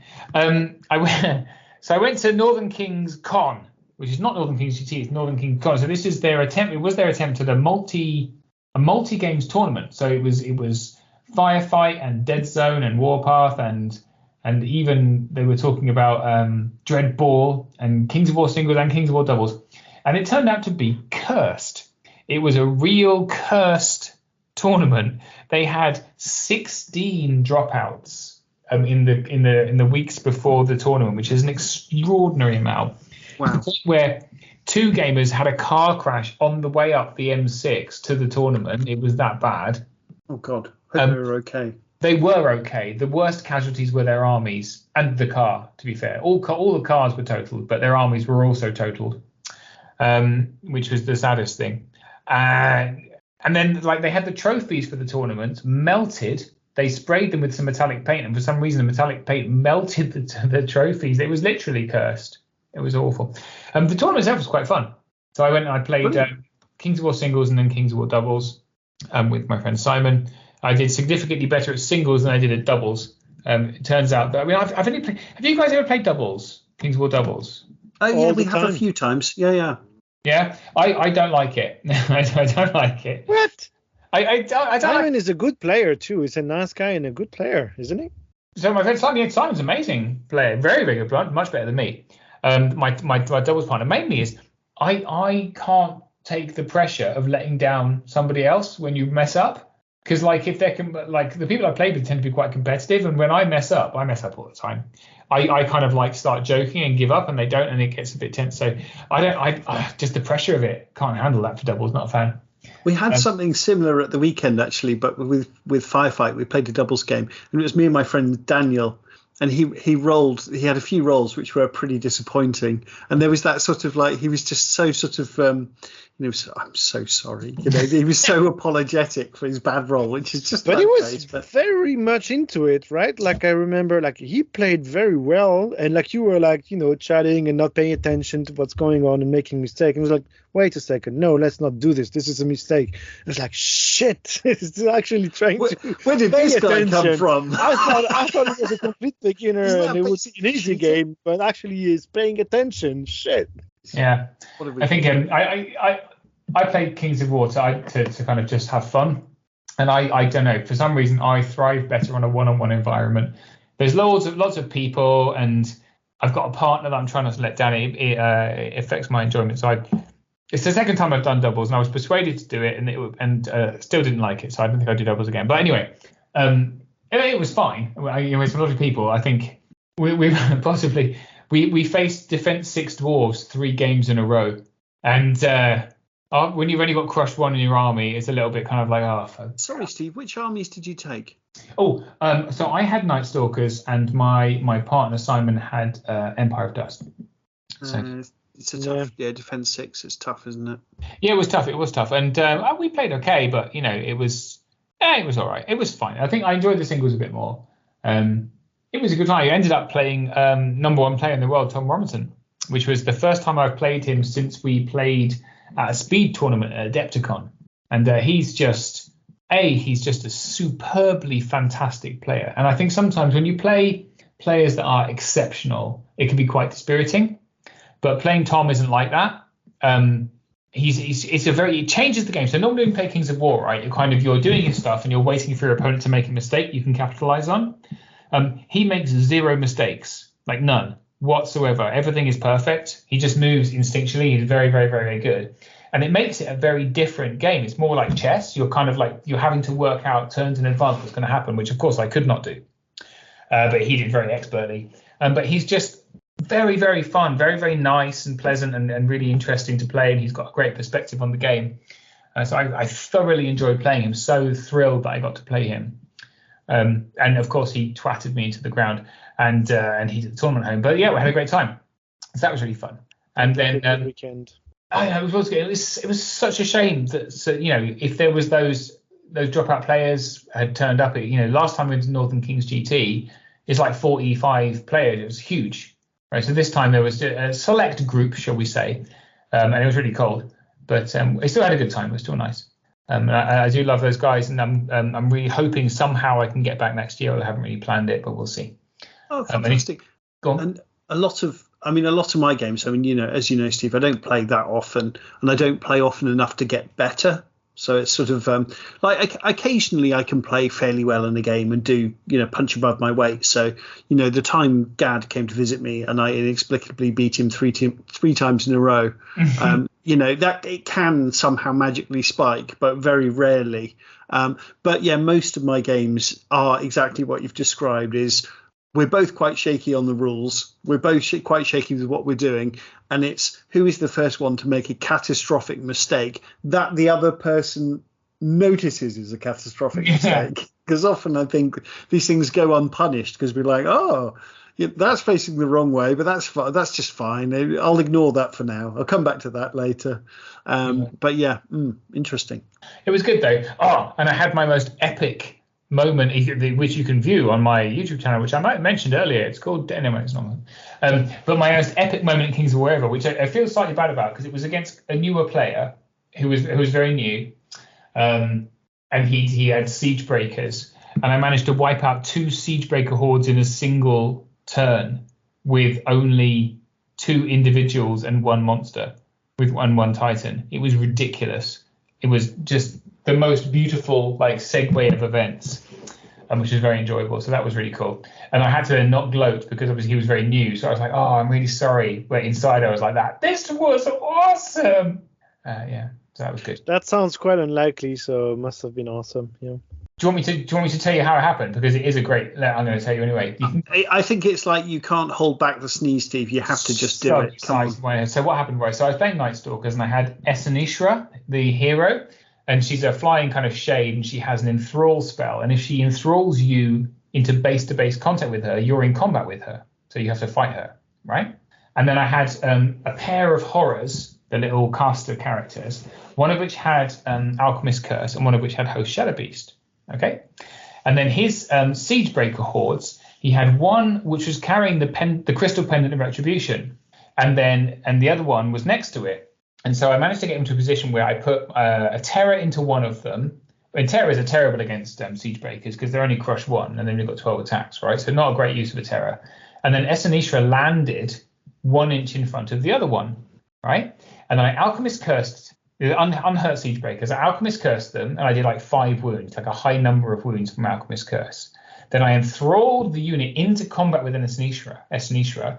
I gave her Host Shadow Beast so that she had 9 or 10 attacks, odd 3s, crush 3 or crush 4, whatever. Took off the Siegebreaker horde, whose Crystal Pendant then exploded, blowing up the unit which was in base contact next to it. So then the Terror in contact with them killed them as well next turn. How did you do that many wounds with the Host Shadow Beasts? Because it's 6 Host Shadow Beast. So Esanishra's got 5 attacks anyway. Oh, I see. So she's got 5 attacks, and then Host Shadow Beast gives her an extra 4. So she had 9 attacks altogether. Is she spellcaster level 3? Is that how that works? So the horror is spellcaster level 2. So 2 plus 2 additional attacks. Is your spellcaster level plus 2 for Host Shadow Beast. Right. That's why I thought you meant 9 Host Shadow Beasts, and I was like, wait, did I miss something somewhere? No, 4 Host Shadow Beasts and then 5 regular attacks. So she had 9 attacks, all of which were on 3s, minimum crush 3, because she's crushed 3, and then Host Shadow Beast is crushed 3. So they were all crushed 3. So against Siegebreakers, it was on 3s and 3s, basically. But she still had a pretty good roll. Yeah, and she has Dread. So it just... Would this work against Tom Robinson instead of the new player? No, and it turns out it did not. Against Tom Robinson, I forgot. I sent some phantoms into. He had Northern Alliance. He had those bloody ravens, and I sent some phantoms into these ravens to stop them flying over the back of my lines. And I thought they had 10 attacks. Turns out they have 12. So I only rolled 10 attacks. Didn't do any wounds, and then he flew over the back of my lines and started eating me. That's unfortunate. Yeah, well, it was a good idea. I mean, that's unlucky though, isn't it? Not to ground them with that charge. Just, forgot them. Very unlucky. Yeah, even on 10 attacks, 4s and 5s, I should have got 1. At some point, I did that at Clash of Kings where for half a game I wasn't rolling enough dice because I had the exact number of dice and I didn't check at the beginning, and of course there was just more dice in my dice bag that I hadn't got out, and it's like, oh well, never mind. Whoopsie daisy, exactly. Yeah. Do you mind if we just restart the game from scratch? That's no problem, right? Good. No, and then I went to another tournament last weekend in Sheffield with my friend Andy, runs it, Andy Hawley, who's lovely. And if anyone's listening, he's running a 3,000 point tournament later in next year, which sounds really fun up in Sheffield. And that was really fun as well. And I was really excited to I have a new friend who is the UK's #1 War Machine player, who came and played his first tournament that tournament. But it was we were all delayed on the M1 going up because there was car crashes and such. So I dashed into my first game and kind of rushed through the first game. And then I had to go and plug in my car. So then I was late for the second game and I rushed through the second game. And then and finally got to have a proper game for the third game. So yeah, anyway. That's exciting. So the #1 UK War Machine player is switched to Kings of War, or just giving it a try? Or he's playing both. I think Kings of War is his casual game. We have a similar person here locally. Yeah, same approach. War Machine is what I do for tournaments, and when I want to relax, I go to Kings of War events. Yeah, basically. And Steve, while you were at the Northern King Con, did you bump into Pod All Star Peter and his new friend Kieran? I did. It was so exciting. So it's always lovely. I've met Peter before, and he is just the loveliest, sweetest man. And so it was really nice to see him again. We took a selfie together, and then I met this guy Kieran, who was like, "Oh my god, oh, it's you!" And I'm like, "Yes, no, it is." It turns out he'd learned to play using the videos that I made with my wife online, which was adorable, and he was very sweet about it. And we didn't get to play in the tournament, but I played a game of Ambush with him that evening after we had a few beers, and that was really fun. And I only just won by a lucky dice roll. So yeah, it was lovely to meet him. What a lovely pair of guys. I was really excited. It's very weird because when you have a YouTube channel, and my YouTube channel is not big. Let's be absolutely clear. It's about as big as this podcast, right? So we're kind of like, oh, Chris's face says there, it's not quite as big as this podcast, Steve. That's what he said there. I think you just have more people, and people see your face, so it's different. Like, you're a figure in this community, you cannot deny it, Steve. So that's the thing, right? But obviously, I'm not a big deal to anyone ever, unless I occasionally go to Kings of War events and people go, "Oh, I've seen your videos. You're on the telly," and I'm like, "This is really weird," because I just sit in my garage and occasionally play. I don't really make videos anymore, apart from the occasional tournament role, which are wildly unpopular now. I don't know what's happened, but no one's watching them. So sorry, Steve, what's no one watching? Which videos? So the recent, not that I really pay attention, but the views on my recent tournament reports are like half of what they used to be. So I don't know what's happened with them. But I think are they longer or something? No, they're exactly the same. Literally. You just haven't sacrificed a goat to the YouTube algorithm. Probably. I think it's because I haven't been making videos very regularly anymore. They're probably not being publicized. You dropped down the algorithm. Yeah, I think that's probably what it is, buddy. Yeah. And there's a lot I want to do. There's a lot of it. I really want to make I think there's a real gap in kind of YouTube videos for how to make good Kings of War terrain. There's lots of terrain videos, but there's none that say, look, you need to make make those playable. Playable, decent. You and Mike Carter can do this. That sounds brilliant. So I really want to do that, and I just and I need to make a lot more because I've got like 7 more maps than I had last year for Clash of Kings, so I need to make a bunch more terrain, and I've got the materials. I just need to set up a camera and talk through it, but I just never have the time these days because my job is very, very busy, and family. I have 3 children, and these people keep asking me on to 3-hour podcast recordings, and stop sleeping. That's the strategy. But you should definitely make those videos because I agree. Like good resources to make proper Kings of War terrain are kind of few and it would be very popular community. Speaking of YouTube, there's also we forgot in the news section.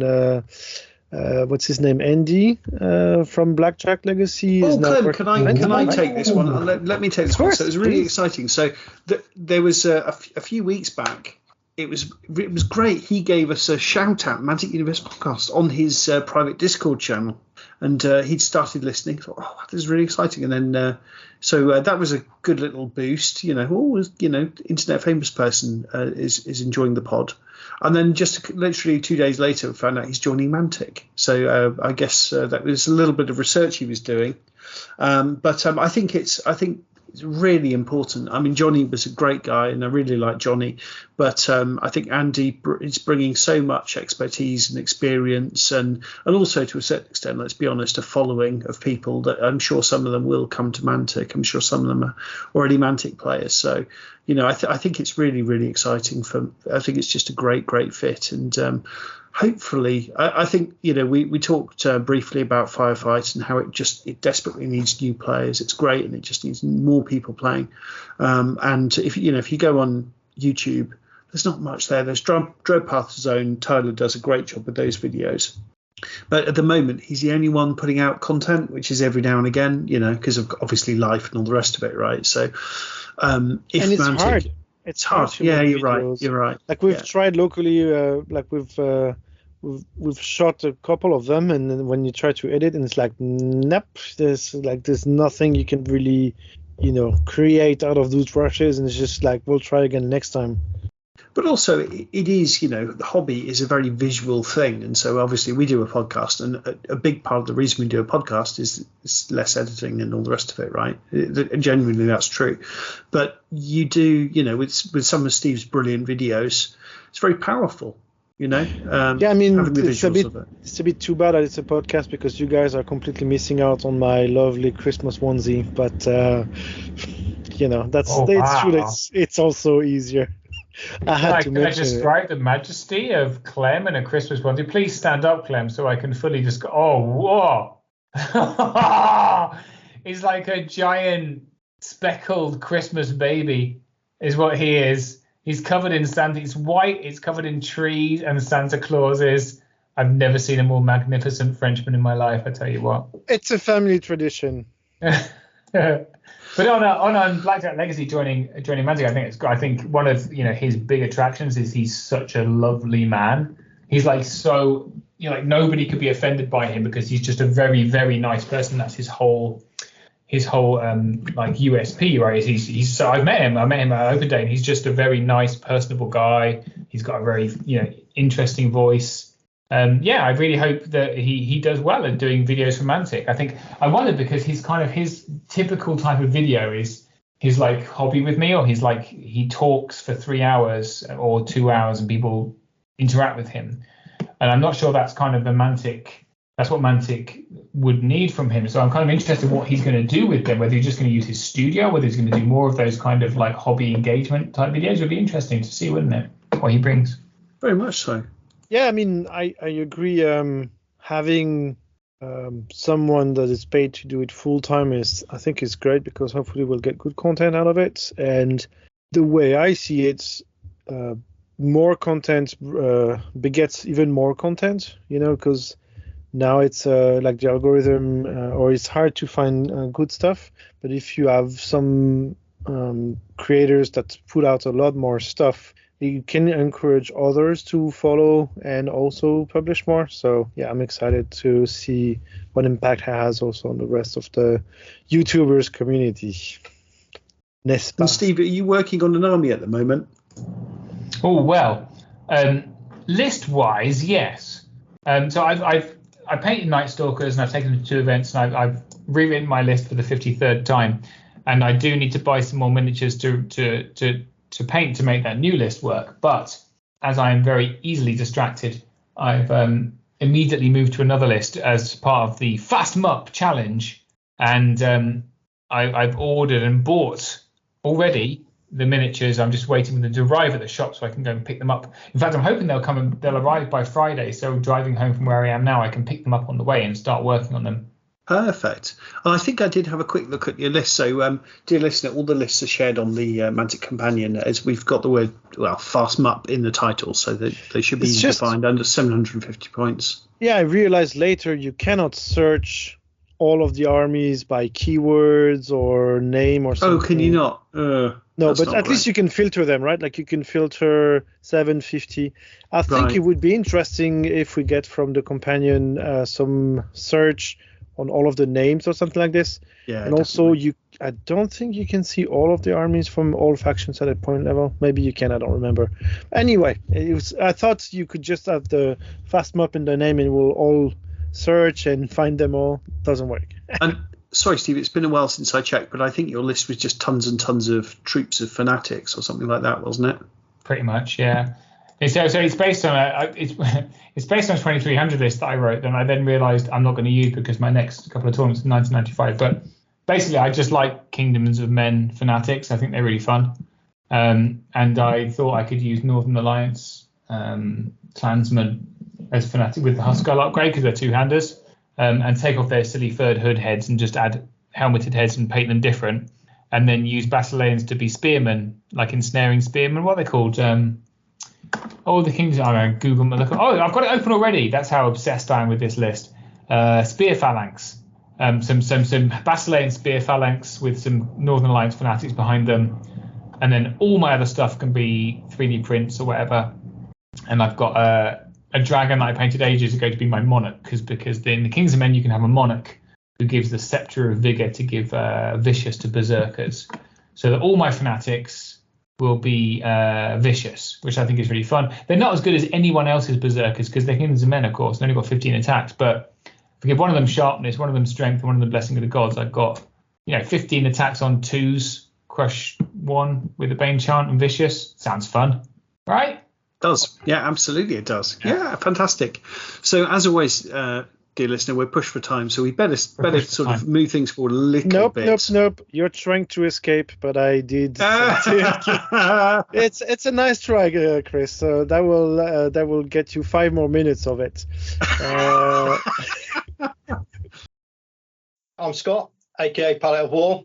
Welcome to Mantic Universe Podcast, and check out my YouTube and Instagram. I played some 10mm Kings of War, awesome as always. I'm writing an article as you challenge everyone to do, so that's a work in progress.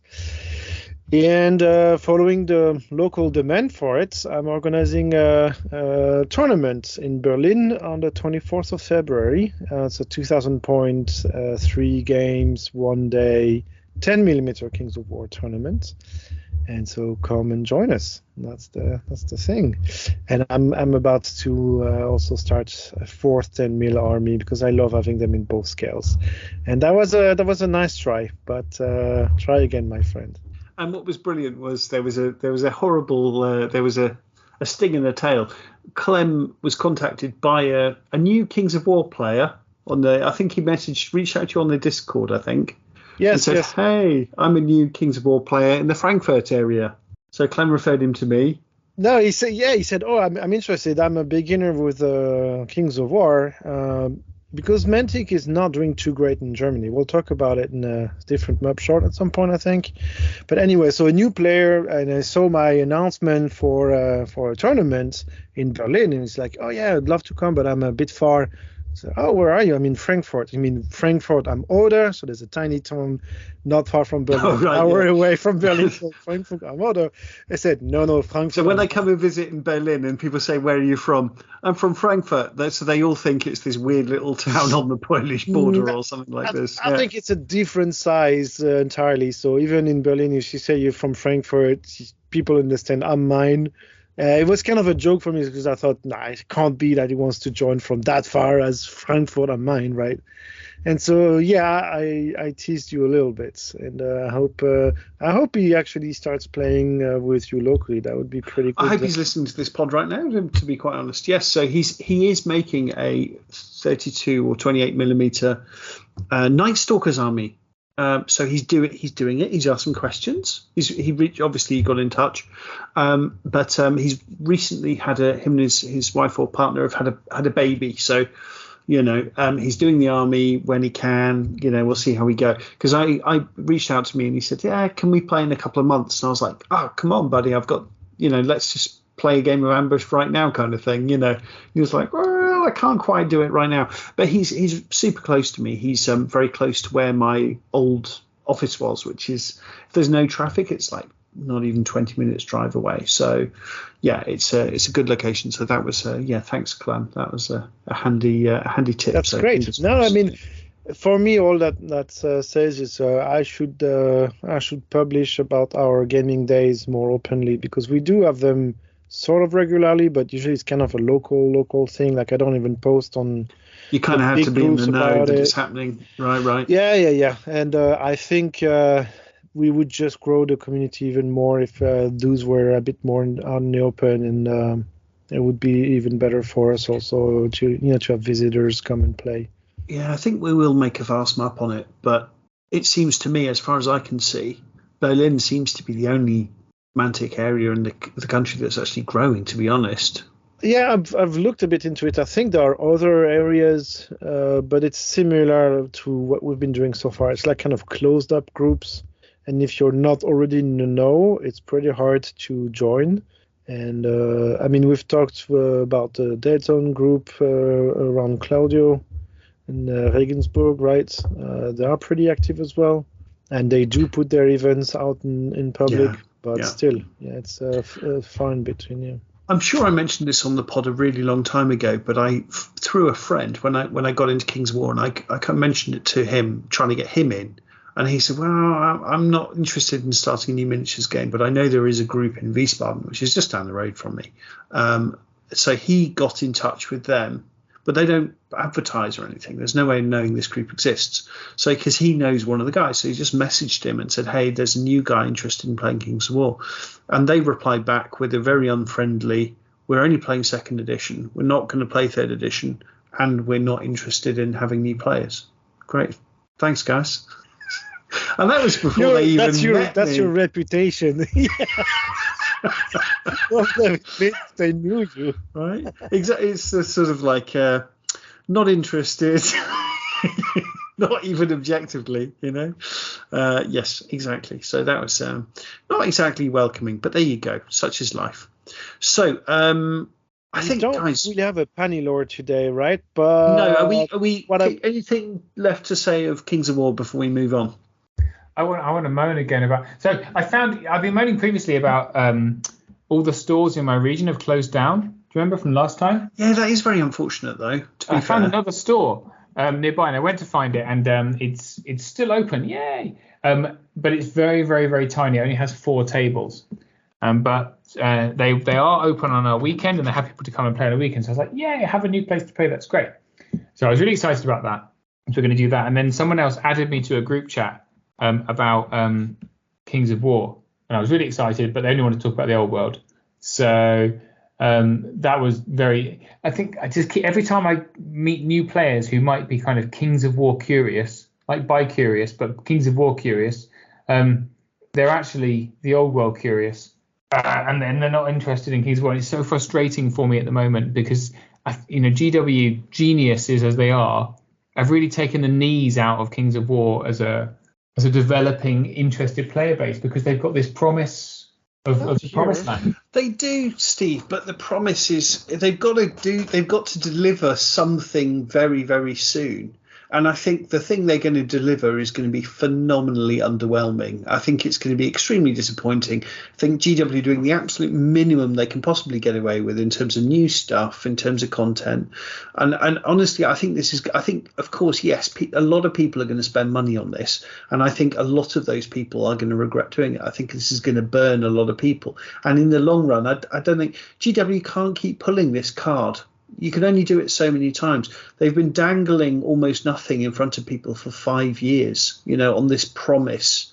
I mean, those veterans who played Fantasy Battle will end up dying at some point, right? Exactly. Right. You're looking at this. That's our whole player base you're talking about. No, I mean, not necessarily. Like in the local group in Berlin, a lot of the Kings of War players have never touched Fantasy Battle. And I think it's the same for Firefight. If to hire new players into Firefight, you go talk to 40k players, you're doing it the wrong way. There are so many people out there. So many people out there who might be interested in tabletop gaming who have no idea about what 40k is. But if you show them, hey, this is what the tabletop hobby is like. Hey, by the way, Mantic is doing cool stuff. Have a look. I mean, if you don't have this crazy mindfuck of nostalgia and you look at a 40k starter or a Firefight starter or a Kings of War starter or the Old World starter or what the gaming experience is like, what should you choose? Come on. Anyway. But also, Clem, great point, buddy. But also memory is a tricky thing and nostalgia is a tricky thing. And I think we have this idea of this golden summer from 1989 where we were young and the summer went on forever, and we were playing this game and it was so fun, and God life was optimistic before 9/11. But they're going to spend a ton of money on this big box. It's going to arrive, and then you're going to start reading these rules, and they've already leaked some of the rules or released some of the rules, and they sound dreadful. It sounds really fiddly. It sounds. It's as Paige said something great on a MUP short, which was this is going completely the opposite direction to most games. Most games are getting cleaner, slicker, faster, less fiddly, and this is the opposite of that. Now, okay, maybe some people want that, but if you've been playing Kings of War for years, I think you're going to get a nasty shock when you try and play this dreadful game. Because you've been spoiled with a lovely clean game system, and you're going to go back and go, God, this is hard work. You know, oh God, I've got to. Oh right, that's I've got why to we change left this formation. So I want to No, march no. faster. I have to move all of my individually based models. I have to move their formation to allow me just to march faster up the board. You know, God, do I really have to? You can't even use a movement tray because you'll have to change it. Or what do you have, a spare movement tray and just move the models over, or buy double models and just have them on your sidebar and you go, right, I'm moving there. And this is preposterous stuff, Steve. And, you know, people that are playing Kings of War are used to a lovely, slick, tight game where you can play 2 games in an evening and have a lovely old time. And come on. I think people will play it anyway. If I'm honest with you, I think the old world will absolutely undercut our game because there are people who will look at it. I think in the long term, it won't overly affect the gaming market, but we're in for a dry couple of years while people find out that it's not what they wanted. You say that, Steve, but you've got 180 something people going to Clash of Kings, so the old world is going to drop in February or March, and it's only 5 months until your massive exciting tournament comes round, you know, which has got a ton of people coming. Last year it sparked, and quite rightly so, a massive amount of enthusiasm from people. It did something, you know, and it's what it always should have been. It should be the Mantic event, the flagship event that creates excitement and draws people in. And for whatever reason, maybe it wasn't quite doing that before, but you know, from your event last year, it's doing that. So I do think that will make a difference. And we've got more tickets coming on sale in January.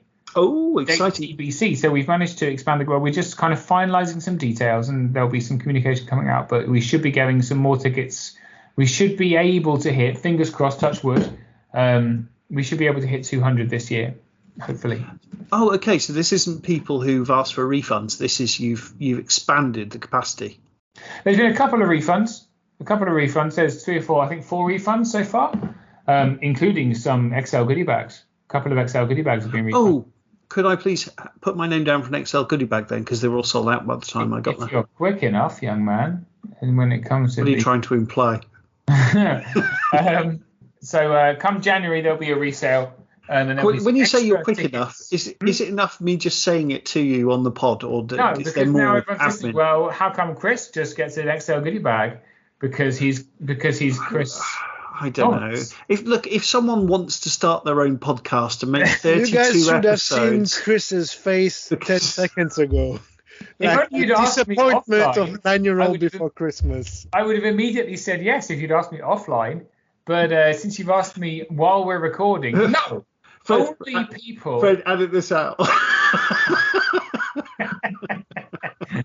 Fred, don't edit this out. Yeah. I want it to be known that Chris is corrupt. And, I from day one I've said I'm absolutely. It's very casually corrupt. It's like, might as well get stuff out of this.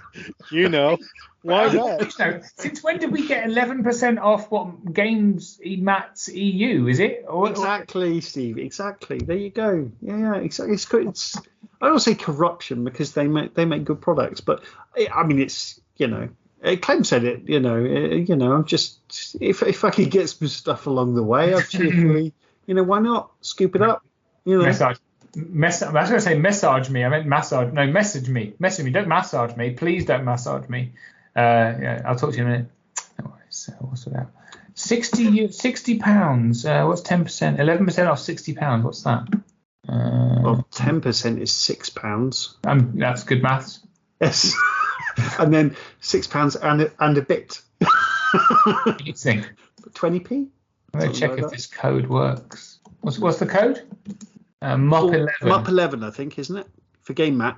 Yeah, they're what the thing they do really, really well is the pre-painted terrain is brilliant, absolutely brilliant. You could get a 6x4 mat for £52. Not bad. There you go. Hey. And you were saying I couldn't have a goodie bag, honestly. Wow. I got a ton of their mats actually last year, Black Friday, because I think they were selling 6x4 mats for something silly like €17 each or something. I can't remember now, but it was really cheap. But they were all selling out crazy fast, so I just got 6 of one design. But actually, luckily, I like that. I like that one design. But when it's that cheap, it's like I just get it now, and I got it, you know. Anyway, at some point, I'm pretty sure I said we need to speed things up. Yes, and then because you wanted to cut me off from 10 Mil Kings of War. I think now we're in Pannilore, but we haven't said anything. The one thing that I have for you guys for Pannilore, and that's Vincent who pointed me in that direction. It looks like Mantic has made a pretty cool website. It's called firefightthegame.com, and there's a bunch of lore in there. And I had a quick look at it. Yeah, it's cool stuff. And so I definitely want to explore a bit more. I was hoping I could read some in there and find cool tidbits and do a summary, but life has been busy, and so you will have to do it on your own, folks. But anyway, firefightthegame.com, and there's a /galaxy. I found the website. That's great. Super. It looks great. like the website looks great. I know where I'm sending potential new players to when I talk to them about Firefight. And love it. I think they're doing a great job with it. Super. Let's move on to some listener questions. So Tom King, hey Tom, how did Mantic get away with the name Epic Warpath without being sued? Idiot proof Dalek, then so much. Well, there was yes. So great question. Funnily enough, actually, someone at Mantic mentioned this to me some weeks ago. Is the word epic? You can't really trademark that, right? That's because it's generic enough. I think also because Warhammer stopped making that epic game a long time ago, that there's just, I think haven't Warlord Games been calling the epic scale already? So there's absolutely, presumably there's a precedent set that it's and I'm not sure. I mean, from Games Workshop's point of view, I don't think it would be a great look, to be honest, to be suing companies like Mantic and Warlord down the road. I think they wouldn't give a shit about looking good or not. Like, they would probably do it anyway. You think so? I guess. I don't know. I'm a bit torn on the name on this naming, because it's true that the epic scale kind of gives everyone a reference point and so on. I don't know. I don't love the name, is what I want to say. But anyway. To me, it's pretty evocative. But I've got to be honest, I think that's probably enough talking about the word epic. Yeah. Yeah, fair enough. With looking at the time plus how many questions we've got. So anonymous. Push for time, as Chris says. Push for that's time. That's our new catchphrase, yeah. Anonymous. What could be done to make the tabletop gaming community a less hostile space for women? Great question. Wow. I mean, this is something we always come back to, right? And we're probably not best placed to answer this because we are all middle-aged white dudes, right? But still, I'm sure there are things that we can do, and we can have ideas and opinions about it. So, Chris, what's your think? Well, I think probably. Oh God, not doing very well. Okay, so one thing I next. have thought about, and maybe this is sort of a snowflakey thing to say. I was torn whether I should actually mention this or not. So one thing I do think about is, for example, Rob Berman very kindly recorded a little. Jingle for us, the only podcast with the balls too, and that's quite 90s guy, talk, So maybe it's the snowflake in me, but I think that is that excluding anyone. I don't know, but maybe that I would. know. I agree. That's one thing I would start. And but the other thing is we haven't invited any women, but it's also there aren't that many that we would invite, and we would love to, I guess. So if you're a woman listener and want to come and chat and tell us about your experience and what you think would make your life easier, please get in touch, and we'll love hearing what you have to say. To be honest, we did a long time ago, before we were doing MUP Shorts, we did want to do this topic, an episode with this topic, and I did invite people, and they just theoretically said yes, but then didn't come back to us. So I mean, from my perspective, I want the more people to be playing this as possible, so we've got more possible opponents. And obviously, if we're not just limiting ourselves somehow to, middle-aged white dudes, it's got to be a good thing. I mean, funnily enough, I mentioned this to a friend of mine who is not a white guy, very good friend of mine who plays with me. And I mentioned it to him, and he said, well, Chris, like, does it matter? Like, And it's, well, I just want more people to play with. I was quite surprised by his answer, actually. But it's like, well, yeah, I just want more people to play with. And I think it is healthy and more interesting if there's new perspectives in a topic, Like I agree. I mean, from my perspective, what matters is try to understand, from our perspective of people who are already inside, why don't we have more? Like, is there something that we're doing that is off-putting? Like, are there gatekeepers? I mean, spoiler alert, yes, I think there are some, willing or not. And there are probably things we can do, right? Like nowadays, I mean, yes, it's more likely boys like this than girls, right? But loads of girls love Marvel, they love nerdy things, they love Star Wars, they love Lord of the Rings, whatever. So, I definitely think it's... Yeah, there's a ton of potential for it. Like, women are not less nerdy than us dudes, right? I think there's maybe something to be done about which universes are represented as tabletop games, because what I know from listening to audiobooks with my wife all the time, we listen to a bunch of fantasy stuff, and the tropes there are completely different to what we have in tabletop gaming. Like it's a lot more like vampires and werewolves and whatever other stuff, and like the universes are just different. And this doesn't exist in miniature gaming, at least not that I know. And I don't know, maybe just a smart entrepreneur in the tabletop industry should buy rights to the most famous fantasy universe written by a woman for a woman audience, and try to do a small board game with miniatures thing and give it a try and try to bring in more women. Because the other thing is, it's very hard to be the first one. I know, like when I was taking theater classes, we were 2 dudes in a room of 30 people, and that is extremely stressful. Like, even if everyone has the best of intentions, it is extremely stressful. And so, yeah. So we've got to be as sort of welcoming and friendly as possible. I just treat them like it's normal, But also, like maybe, Clem, something you mentioned of having things that women can relate to in the hobby or in the storytelling, having compelling female characters or just compelling characters in general, right? But having strong female characters that aren't just going to battle in their underpants and things like that would probably make a difference. Yeah, I mean, so Big bust. Yeah, that's kind of a level 0, right? Like, but also Mantic. Like, I mean, there are, like for example, the Northern Alliance clansmen. They are clansmen and clanswomen, and they don't make the women aren't, the men aren't in furs and the women are in bikinis. It's not like that. They're all just warriors no, it's together. Decent. I mean, the half-elf berserkers are mostly women in short clothing, though, isn't it? True, it's not that bad. It's not that bad. As gratuitous as right. Not as much. But as you said, I think. So that's obviously, like, if you have big boobs, miniatures, this might be a problem, like very off-putting.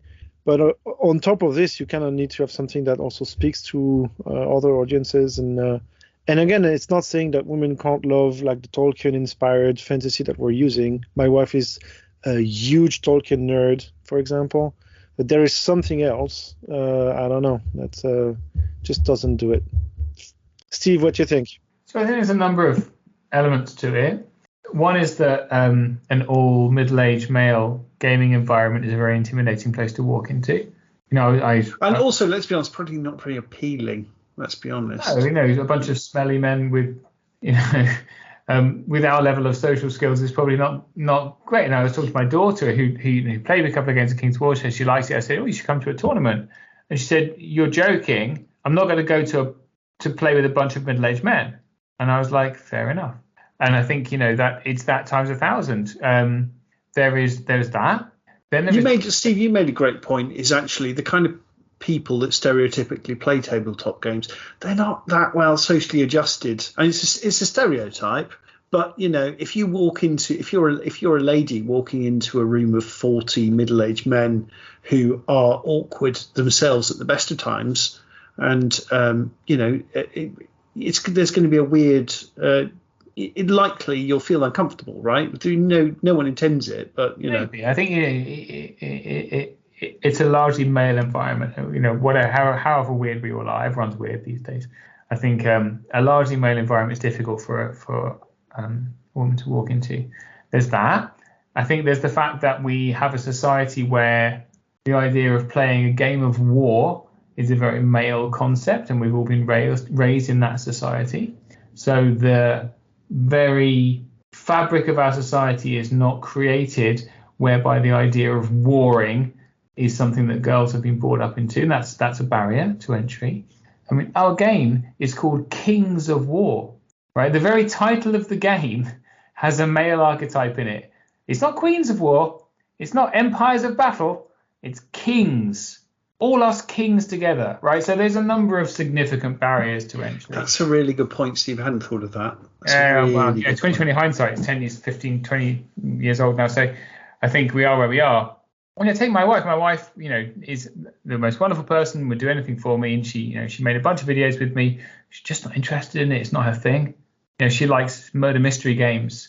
The idea of painting a bunch of miniatures, it's not for her. And I think that's something we have to become accustomed to. But that's not a boy. That's not a boy-girl thing, though. That's just a person. She's a person thing that doesn't. Yeah. Right. So I think there is a gender dynamic in it. There is an existing layout thing in it. There are plenty of women that play miniature games. You know, we have a proportion of them that play our games. I think it's a very male place. I had a very interesting conversation with a guy who was a bit of a misogynist a few years ago. And he was like, why? Why do you want women to play the game? And I was like, because I like women more than men. And I want to share my hobby with them. And he was like, it's fine as it is. You know, there are plenty of women in my life. This is something that I do, where there are men in it. And I was kind of like, I saw his point of view, that from his point of view, he was saying, look, this is half my life, which is largely spent by men. You know, I don't go out on a Friday and play football with a bunch of girls. I go out and play football on Friday with a bunch of guys, you know, and I play miniature games with a bunch of guys, and the rest of my life has got women in it. And that's where they're my point is not, we must work hard and change things the way they are now to make sure we have 50% of women in the hobby. This is absolutely, I think that's not my point, or that's not what I would be looking for. It's more any woman that seems interested in painting miniatures and play strategic games with their toy soldiers is more than welcome to join. And for me, it's all the best because it means one more person I can play with. And so that's all, right? Like, it's not, I absolutely need to convert and get every woman I know to love what I also love, or there needs to be 50% on the dots, otherwise it's a problem. I don't know. I mean, in the local burning group, what we've done, not me personally, but some of the members of the local group have done is a Flinta event. So it's basically trying to make a safe with just women, or basically not cis dudes. And I think it worked pretty well, because basically for the women that were already in the group, who were so big fans of tabletop gaming that they cope up with having like 10 men for one woman in the room, but they can't bring some of their friends, for example, because like, I don't want to put my friends through any of this shit.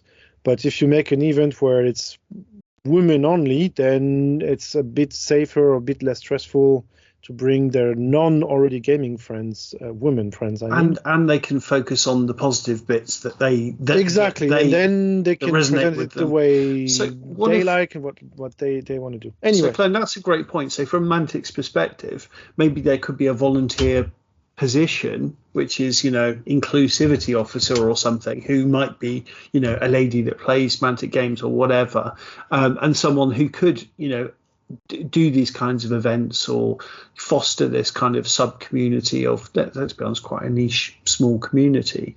Yeah, maybe, who knows? Maybe, you know, they can maybe if there's a beacon to attract like-minded, because it, you know, it's, as you say, it's just not it's not a thing. It's, you know, women playing war games is not necessarily a thing. But, you know, with the power of the internet, etc., then there may not be that many of them. There might be a load of women interested who are scattered around the place, don't have any friends that are that interested. If you could somehow bring them together. Yeah, and another thing I wanted to say is I think a good woman that can be brought into tabletop is young one.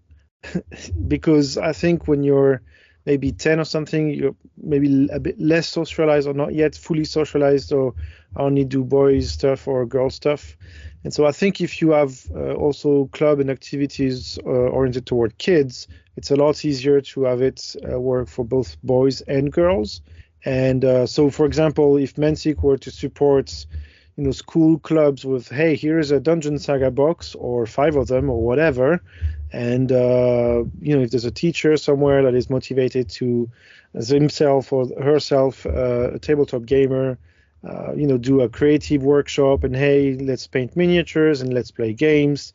I'm sure that's how you hire, future more diverse tabletop gamers. That's a great idea, and I'm really glad you went down that path with that, Clem, because when you started talking about young ladies with a bunch of middle-aged men, I was like, where's this going? But just to mention my daughter, who's just about to turn 7 in a few months. It's great sitting down and painting models with her. It's great. She enjoys it. I enjoy it. It's quality daddy-daughter time. That's fantastic. Super.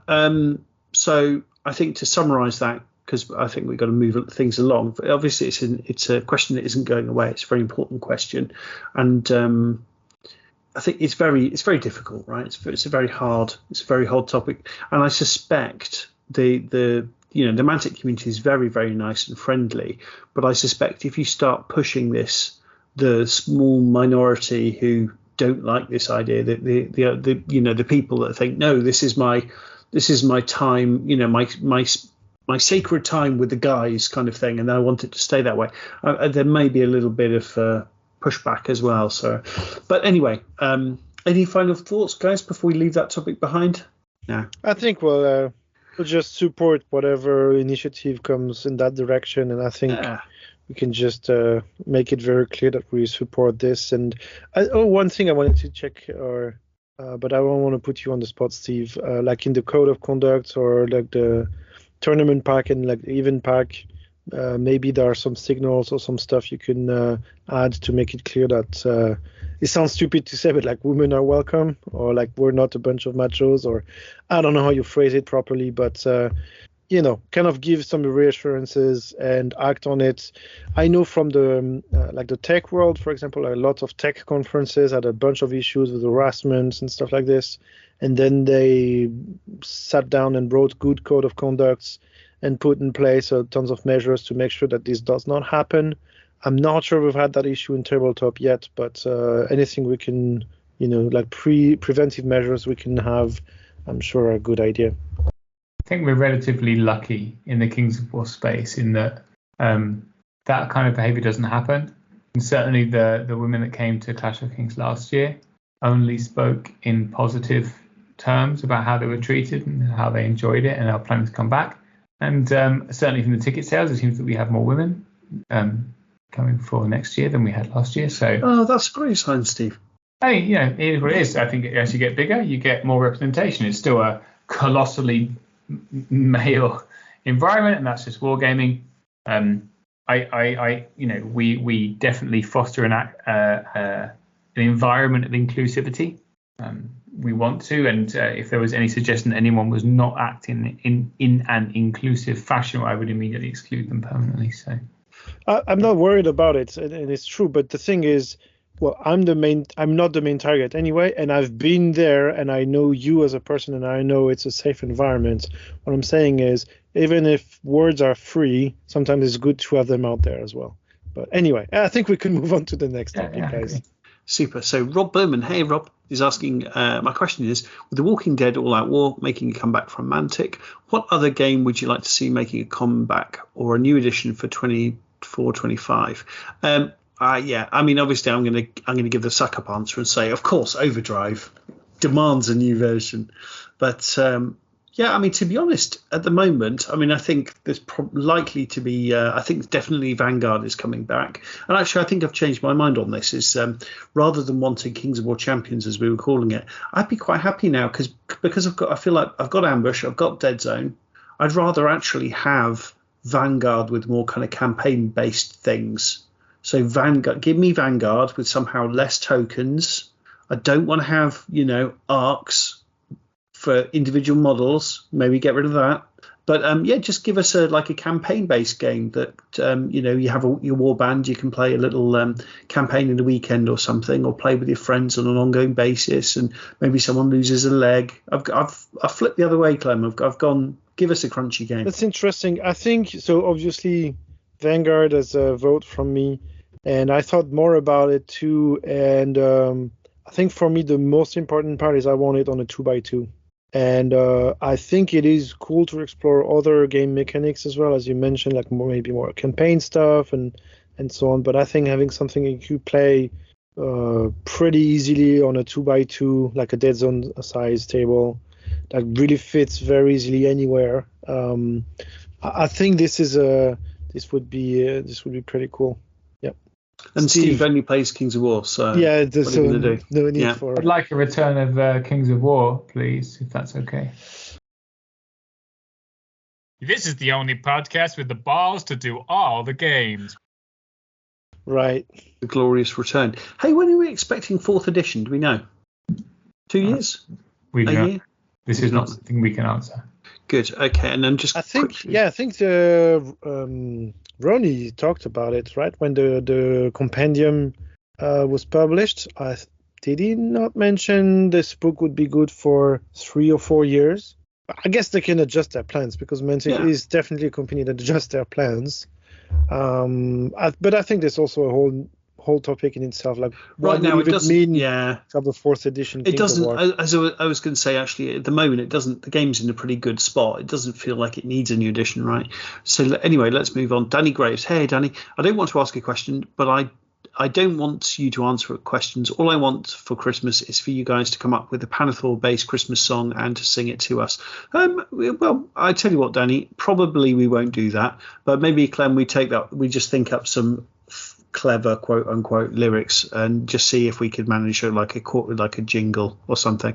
Erasmus Berger, hey Erasmus, if you could refresh a faction of your choice, which would it be and how would you go about it? It looks like Mantic are typically limited to 4 new plastic sprues. Yeah, I think we know what Mantic are actually going to do. The one I keep thinking about is, and it's because it's an army I really like, but it's the Trident Realm. But I think Mantic are limited to 4 plastic sprues, and that's got too many large infantry choices and heavy infantry, and so if the moment you start looking at that, well, we'd like a sprue of thulls, sure, we'd like a sprue of placoderms, we'd like depth horrors. I mean, those 4 sprues aren't going to go very far, so I think that's a tricky one to do. What about you guys?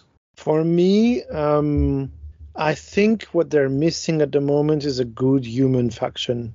Right. And when you say good, you don't mean good as in good versus evil. Interesting. No. I hate good and evil. No, but an interesting human-centered faction. Because Basilia, the list is kind of weird, I guess. It's just that I hate Palace Guards and I hate Eloise. And whenever you see a list of Basilia, that's the most stuff you see on the table. Or what we said for the ambush starter, like with the crossbowmen or the pikes or the whatever, who uses them in an army? Basically no one, right? Or when you look at competitive lists or public lists, you don't see those models. So I wish there was something a bit like this. I'm not necessarily a big advocate for Kingdoms of Men, except I think they could do a deal with whichever other plastic manufacturer and say, you know what, those models for Saga, for Oathmark, or for whatever, well, we actually bring them in if the style matches, and this is one option to do Kingdoms of Men. I don't necessarily need to see Mantic Kingdom of Men models. But yeah, like as Steve mentioned as well earlier, right? Like I want to do Fanatics. The only sort of working human model that I could find in the Mantic range is the Clansman. So I think... Yeah. Which is thematically feels very different, right? Why are these guys dressed up for the winter? It will need some work, yes, to the other thing is, like, yeah, I can understand sort of angels, okay. But because Games Workshop have got their Angels range, I forgot what it's called now, Stormcast Eternals. Mantic, I just don't think Mantic are going to manage to sell many models because you're going up against the poster faction for Games Workshop. They could if they had nice ones, right? I think the current Eloys are a bit more ancient.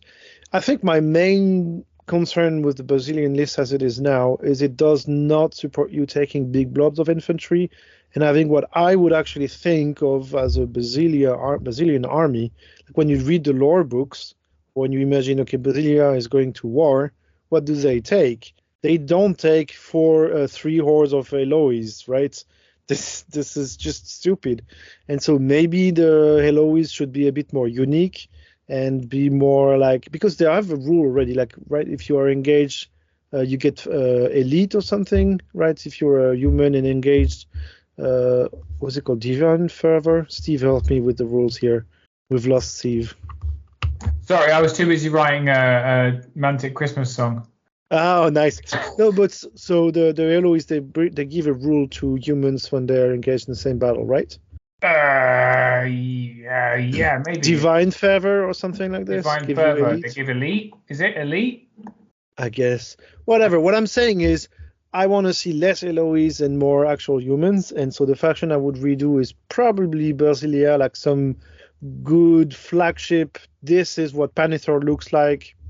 Human faction. You know, the poster boys of Pannilore, Basilia. Yeah, I think when we interviewed Ronnie, we did sort of touch on this point, and I think sounds like it might be coming 2025, right? Cool. What about you, Steve? Mantic Games, minis all the year. Morgoth's mad and Jarvis is good and Undead still OP. Night Stalkers, Northern Alliance, what's your favourite race? Clemwell Lonely, play 10 mil and Mantic fits the bill. Hooray! That was excellent, Steve. That was so enjoyable. That's how you deliver. Bless you. Fred, can you please clip that? And, that's so good. Thanks, buddy. Fantastic. And Steve, if you were to, refresh your range, with new hard plastic sprues. Elves. Yeah. All the way elves. So what are the 4 sprues for elves that you create? You can order 4 sprues, like commission 4 sprues for the elves. What are you doing, Steve? So you'd have just a mixture of Spearman, Palace Garden, and like Gladestalker / that would probably be over 2 sprues at least, wouldn't it?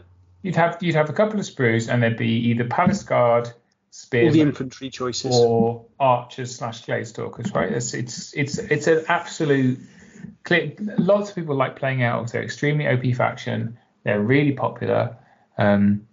So, Steve, why haven't Mantic refreshed elves already? It's cost, isn't it, really? So they still have probably loads of stock. I think, they had the League of Infamy box has got some brilliant new elf miniatures in it. I think they're ripe for the doing. I think elves were the first range that Mantic stepped into. They made those miniatures like 70% smaller than they meant to, so they're very spindly. I think with the knowledge they have now, they could do great things with elves. They've got great Drakon miniatures. A new dragon would go down very well because their old dragon is ugly. I think it's just they've done elves, the baddies, recently, but otherwise I agree. You've kind of convinced me because that's true. When I saw the League of Infamy models, I was like, oh great, that's the next army that they will refresh, right? Obviously, because they have great skulls for that range. They just have to do a couple of sprues and that's it, or like 4 sprues because that's how they roll now. Yeah. And that's it, and they haven't. So that's true. I agree. Gladestalkers and Hunters of the Wild. You can't. And some cavalry maybe, or like a monster. Yeah, maybe. I think it's just it's right for the doing. They've got some great resins to go with them. I would love to. I would immediately paint your new elf army. I like playing elves. Elves are very strong. They're really fun to play. My elves look very tired. They were the first army I ever painted. I still haven't sold them, but I would love to paint a new elf army with new elf minis. Yeah. You definitely strike me as a filthy elf player, Steve. I am an elf. That's on character. 100% an elf. That's what I am. Keep talking, Steve. Why are you 100% an elf? Got pointy ears and very annoying. And I live for 10,000 years if you don't put me down. You do look very young for your age, actually, Steve, I would say. Yeah, absolutely. Yeah, in a positive way. Virgins that I bathe in. It's brilliant. It's fantastic. Well, life on the road, Steve. When you're staying in hotels, I remember years ago, and I was working up in charming Liverpool, doing some consulting work, and I was in the hotel, and I had literally 2 hours between meetings, and I was just walking around Liverpool on a Tuesday morning at like 10 a.m. and I just came upon a retro video game shop. And they had a Sega Mega Drive. And it's like, my God. And it was back in those days, these things were cheap, right? So I think for about £100, I got a Sega Mega Drive, 2 controllers, a load of games, quickly ran it back to the hotel, and then came home all day. I was excited to get back and play on the Mega Drive. And I couldn't get the cables working, so I called down to reception. Hey, could you send someone to help me with something? And this poor young man arrived, looking very suspicious, like what am I walking into here? And I was saying, can you help me get this? Come over to the bed and help me hook this up. But he was very, very nice, very helpful, and he got the Mega Drive working. And I was playing Aladdin and having a wonderful old time with it. So I think from the look on his face, he'd been called up to some weird hotel room situations. Anyway, I'm not doing a good job of moving this along. So Martin Hawk, hey Martin, competition winner. My question for the next podcast episode would be, what are your wishes for 2024 from Mantic? And is there a thing Mantic could improve on in the next years? Smiley face. Yes, a nice easy question for us to get our teeth into. Yes, wishes for 2024. I mean, to be honest, they've already announced some amazing things, bringing back The Walking Dead. That's great. It was always a fantastic game. The epic scale sci-fi game, that sounds brilliant, right, Clem? Bringing out some, improving the ranges for things like Asterians. That's really great. We also have a good idea of what's coming, which is always great because obviously, planning an army, even for me, it's a big project. So knowing, when I look at the Twilight Kin and I jumped on that, I did have a quick look. Okay, what other armies are coming soon? No, I'm happy with the Twilight Kin. So I think, they're pulling things together really well. They brought Andy on board. It is going to be interesting what happens with the old world. There's no doubt about it. But I just get the sense that Mantic, everything they're doing is they're all pulling in one direction. It all makes sense. Everything is tied together. And maybe 5 years ago, perhaps that wasn't necessarily the case.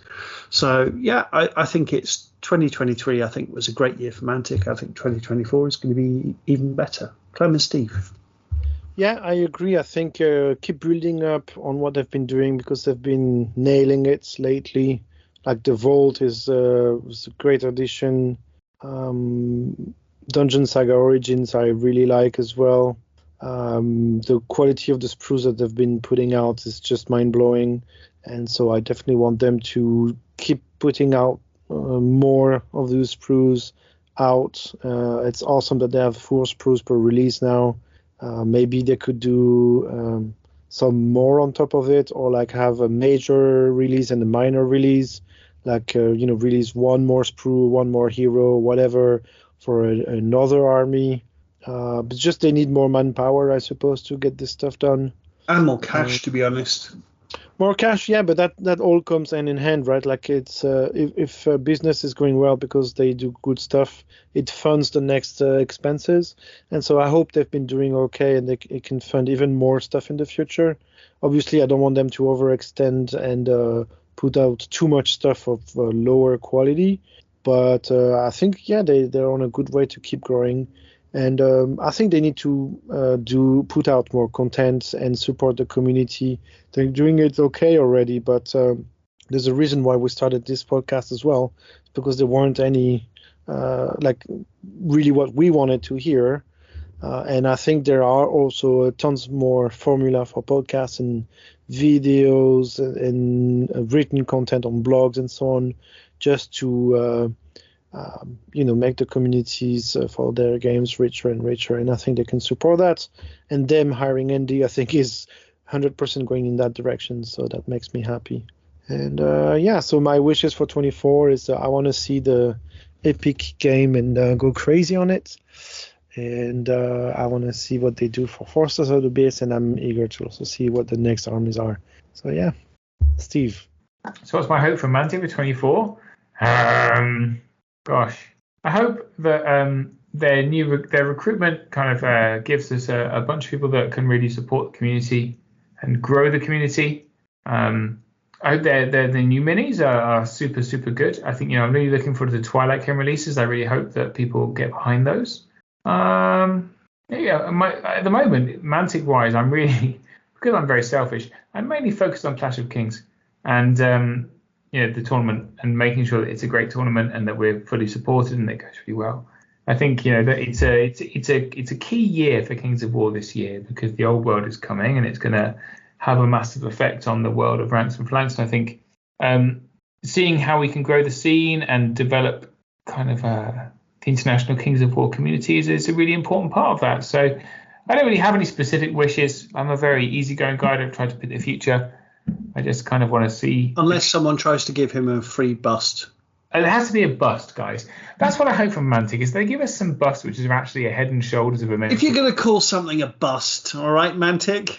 Give us a bust. Giant pair of. Don't give us nearly a bust. Don't give us your approximation of a bust. We need a bust. Yeah. Brexit means Brexit, Steve. Yeah. My wish is that I have more players to play Kings of War with. Well, one of my good friends, Cy Brand, just emailed me to say that we're going to play regularly in the new year. We live an hour away from each other, so we're going to play regularly in the new year. And I'm excited about that because Cy is an amazing player. And hopefully by being thrashed by him on the regular, I can become a better player as well. So sounds brilliant. I just forgot one thing I wanted to say for 24. I've seen with Dungeon Saga Origins that they've right from the start created all the written stuff in also French, Spanish, and German, I believe. And for me, that's a very good, interesting move. And I wish Mantic can keep supporting the international version of their games. Mantic is not doing too great in Germany, from what I understand, and so I hope they manage to turn this around. There are now a decent amount of distributors in Germany, so if I want to get some Mantic models and get them to my house quick, I do have more options now than I did a year ago, so they are working on this, I believe, in the background. I think they can do more to, again, support the community and try to make it a more global present game. So, yeah. Do you think really, I mean, it's interesting, isn't it, how Mantic is pursuing the kind of Firefight, but Firefight hasn't quite had the impact we'd hoped it would. Is it though? Is it a futile exercise to laugh in the face of 40k? Is that a futile exercise, or is it something worth pursuing, do you think? I mean, I don't think they've lost any money with it, right? Like, yes, Kings of War is still their main game, but I think they're building for the future with Firefight, and it gives them the opportunity to release cool stuff that can be used with also the like Deadzone and all those stuff. So I wouldn't call it futile. Like, I don't know. I have the impression that you're very focused on what the big guy in the room is doing, and I kind of disagree with it. Like, there are so many people that are not already in the hobby, and so to them, Games Workshop is just something they don't know. So if you bring them in through the door to Mantic stuff, I think they have a lot less impulse to go to the big guy in the room. I think you're right. I think there's a huge proportion of the wargaming world as well that just sits playing historicals, right? There's like Bolt Action is a massive game. And, it is. It's a very big player audience. I would say it's quite a different universe though, because I think a lot of the players there also enjoy like the historical aspect of it, particularly. So you will not bring these people to play Firefight ever, you know? Oh yeah, you're right. It's interesting. I just think it's interesting because we play relatively small scale games, and when you have a small, robust player group, it's great. But if you don't have many players to play with, it can feel frustrating, and that's probably where my frustration comes from.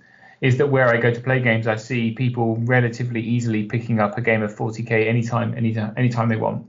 Whereas if I want a game of Kings of War, I have to arrange it very specifically with the same 3 people, which is fine. And I love those 3 people. Yeah, but then just find a 4th person and bring them into the hobby, right? That's the trick, right, Clem? It is, but I'm joking, but I'm also very serious. Like that's why we're doing the fast grow that I'm going to talk about later, maybe if we have time. Yeah, let's do it. Let's do it now. Because No, we don't. We definitely don't have the time. It's way too late, guys. We're going to have to do it as a MUP short, guys. We it's did way too already, late. Chris, but we can do another one. Like, hey, you've started. Yeah, follow-up episode. Yeah, follow-up episode. We can just say the three of us are all in the Fast Grow project, right? So I'm doing my Twilight Kin, already started. Clem, you're doing your gobos. Yeah, I ordered some gobos. They haven't arrived yet, and I will also definitely do Northern Alliance with my wife.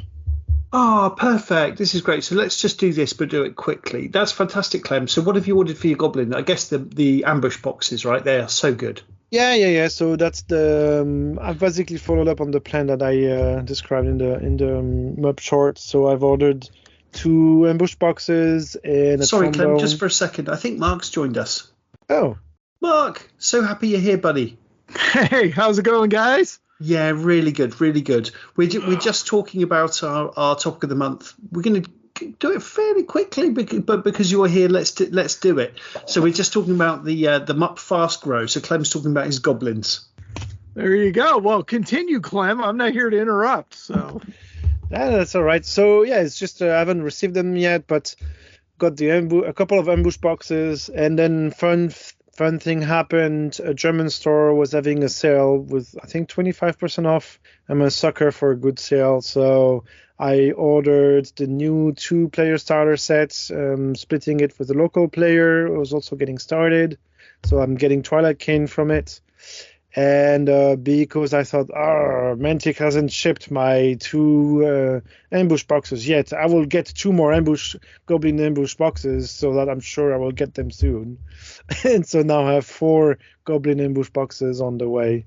And I got the shipping notification, so Mantic's will arrive tomorrow, and the German ones will arrive the day after. But you need a bunch of goblins for a goblin army, so they will come in handy later. And sorry, Clem, just to interrupt something just to mention quickly while I think about it. Clem, we talked about my corruption earlier, which is definitely true, but I don't remember you complaining as you were carrying your mat away this weekend. Well, I didn't get to choose. Have you got a bag for me? You chose the best one and gave me the other one. Don't deny it, but it is true. I did get a free mat. You accepted, and I did steal your bag because you wanted to send me on a 4-hour train ride without a bag for my mat. Bag. I was offering you some tape. Super. My audio seems to have gone strange. Super. And Steve's doing his Basileans. Mark, are you doing? How dare you? I'm doing Kings of Men. Oh, you're doing Kings of Men. Of course you are. And Mark, are you doing? What are you doing for the Fast MUP? I'm going to be cheap, and I'm going to do the Riftforge Orcs, which I was supposed to do for another challenge, and I've only done 1 base of. So I need the motivation to get it done. So that's what I'm going to do. Now, Steve has me driving away on a new painting style on my halflings, but that's not good enough for prime time yet. So I'm going to finish up doing a little highlighting on those. And once I get those passed by the professor, I will start working on my Riftforge Orcs. But those guys, I already did the color test, and, I did a sample base. I have 1 regiment done. So, but I'm not going to cheat and count them. Everything else is just built and primed, part of it. But I'm going to start raw. So I'm going to design the list and knock it out. I've got a bunch of the resin Hellstrikers. I didn't jump on the month 1 free Hellstriker train. I paid for mine. So I am going to work on those. They'll feature in the army. Some Riftforgers. I'll probably try a mini version of the Riftforge Orcs that I played at Clash that Steve provided me with. So I'll probably do something like that. So Steve, look forward to an email or something asking how I can scale that down a bit and still be okay. So I'm on it. No problem. There you scale go. it down, just put it to 10 millimeters and you're fine. I can't wait to do that. Someone's got to somehow I got to figure out how to use this mess mixer that everybody's using to put all the pieces together so you can just print them in one go. So some work, yes. Anyway, it was just a tease to Chris because he loves every time I talk about it. Hey, I printed some of the EOD sandworm types on my FDM printer over the weekend. They didn't turn out horrible. Oh, so, brilliant! I mean, you can see the form and what they're supposed to be. So I was excited about that. So I'm starting to percolate what 10 millimeter Empire of Dust army can I put together. So yeah, too many projects, not enough time. Yeah, so many universe, so little time. Absolutely. Oh, beautifully done, Clem. Fantastic. Yeah, See? Beautiful. This is Fred reminding you to visit the Kings of War forum, kowforum.com. No ads, no commercials. That's kowforum.com. Oh, and Mark, there was something I wanted to mention as well, because I think it's basically a year since you were first on the pod. Oh, and, hi, everybody. You were on the episode Merry Christmas with Mark Zielinski, and we had such a lovely time. You basically haven't left us since, and we're very happy for it. But yeah, I just wanted to say, Mark, obviously you put a lot of, behind the scenes, you put a lot of work into Mantic Universe podcast. You've helped us massively, and MUP Shorts was all your idea, and it's a brilliant idea it is too. And just wanted to say a big heartfelt thanks. With the festive period coming up, but as you know, I've changed it now. So instead of saying it from Chris and Clem when the podcast information, it's now the three of us. So I just wanted to say a big heartfelt thanks to everything you put into the pod and just how much fun it is to be on this journey with you, buddy. Well, I am honored and privileged to be here, and thank you very much. You guys are great to work with, and Steve's here. I think we've got an excellent crew that we're putting together, and it's great. So I'm just glad we're able to crank all this stuff out. And we've got so many outstanding plans for the future. That's the best part. So lots and lots of stuff percolating around in the episode list. So I can't wait. That it just like there's too much universe, not enough time. We've got. I tell you what, we've got a great episode in the can from our weekend, our Firefight weekend, Mark. So that one's nearly ready to go. But also, what I was really, really happy with is Peter put together a little MUP short, and he's quite a quiet guy. He's not an extroverted guy, I think it's fair to say.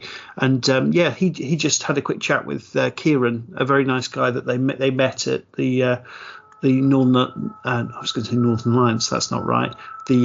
Sorry guys, I'm very tired at this point. The Northern Kings Con, and so it's just people getting involved, and that's a great little episode they've put together between the two of them. It's just great to see, Oh, absolutely, yeah. We got to get Peter on the shorts team, and he is my sidekick for the Wing to Sar episode, which is going to be great. So we're doing some reading so we can get ready for the next episode. So very excited about that. So we're going to Ben Stoddard's novel is coming out, so that will be our next episode on that. So as soon as that is ready for prime time, folks, you will be hearing all about it. So we can all get ready for Pride of the King. So very exciting stuff. And so we were just talking very briefly about the Fast Grow. I think we also need to we mentioned at one point we were going to do a kind of a little charity event with Scott from Palette of War. So we're going to have to finalise that pretty quick, guys, with Christmas fast upon us.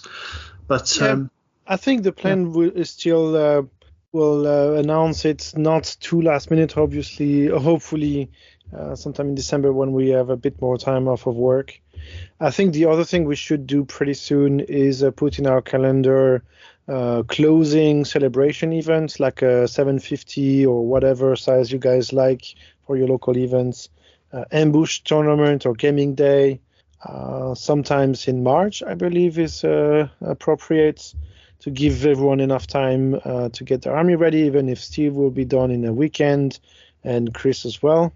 Like before I assemble my first goblin, I'm sure they will be done with their armies.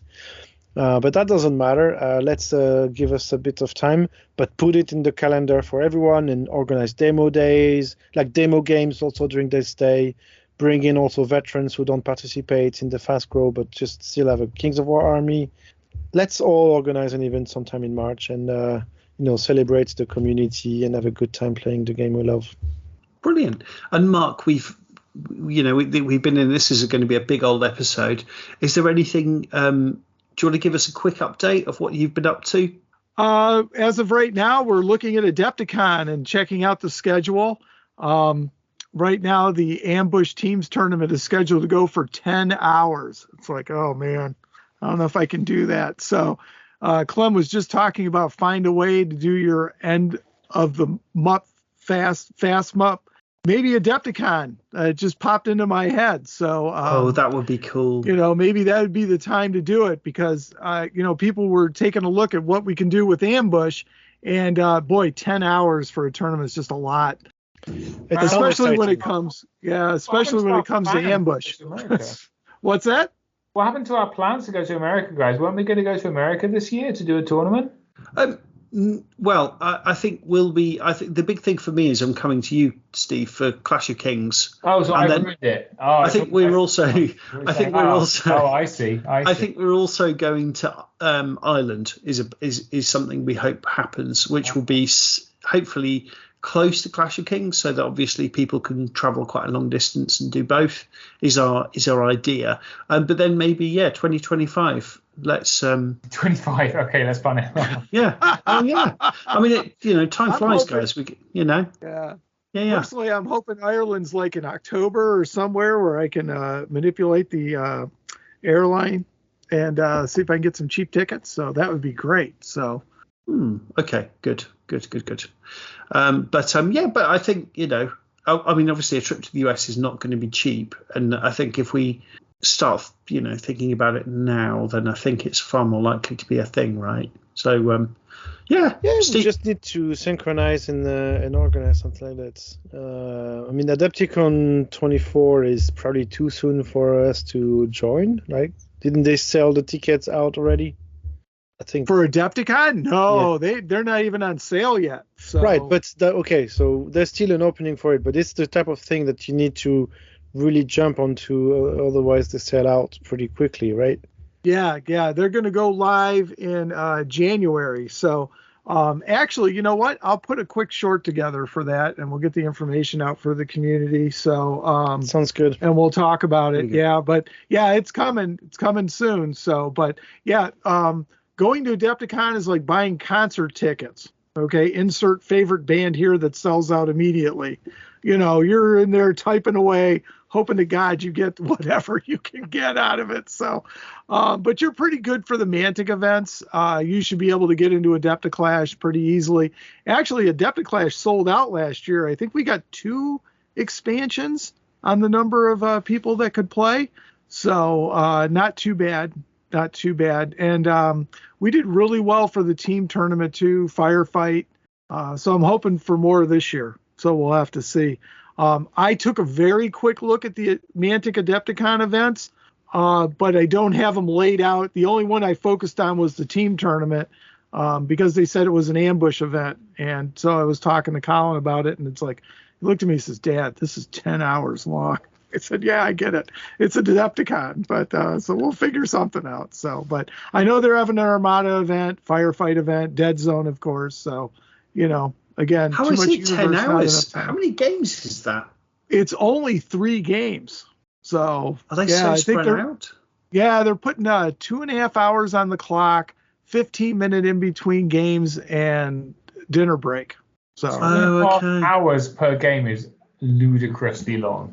Yeah, 2 hours and 15 minutes per game on the clock.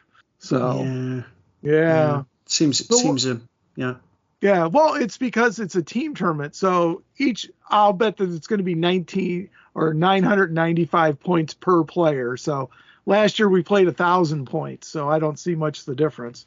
But I think that's how it's going to work. I think, is it rules wise? If you go 1,000 points or more, you can take more stuff. Is it something like that? Is right. It you one also of those have break points? Yeah, you also have the ambush. Using the ambush rules, you're limited on those super big point units. So I think that's what it doesn't make a difference for ambush, Chris. Like 1,000 or 995 for ambush is the same. Okay. Some people argue that the ambush rules say, you can do up to 995, meaning you cannot do 1,000. Like, watch me. Of course I'm going to do 1,000. Makes zero difference. And the companion lets you do 1,000-point list in ambush. So anyway. What about if you had a tournament whereby the amount of points you take affects the amount of clock you have? So like you can bring like a 3,000-point army, but you only have like half an hour on the clock, or you can bring like a 500-point army and you have 2 hours on the clock. That sounds interesting. Yeah, that'd be wild. It's scaled, so you can choose what points you bring compared to how much clock you have.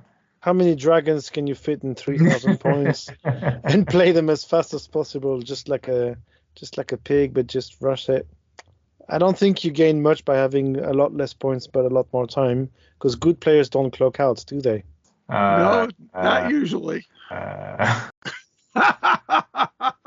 take it by that Steve has clocked out recently. So many times. I don't normally clock out. I normally just lose before then. Normally got plenty of time. Yeah, no worries. Yeah, I usually don't have to clock out. I don't have units on the table anyway, so I have plenty of time left. Exactly, everything's already back in my case. What's the issue? My biggest problem is always lose like late on the last turn. So I'm all the way up there. I've only got a little bit left on the clock, and then I lose. So instead of getting off early, an hour early, and getting wiped out, I try to fight to the bitter end. But we'll have to see.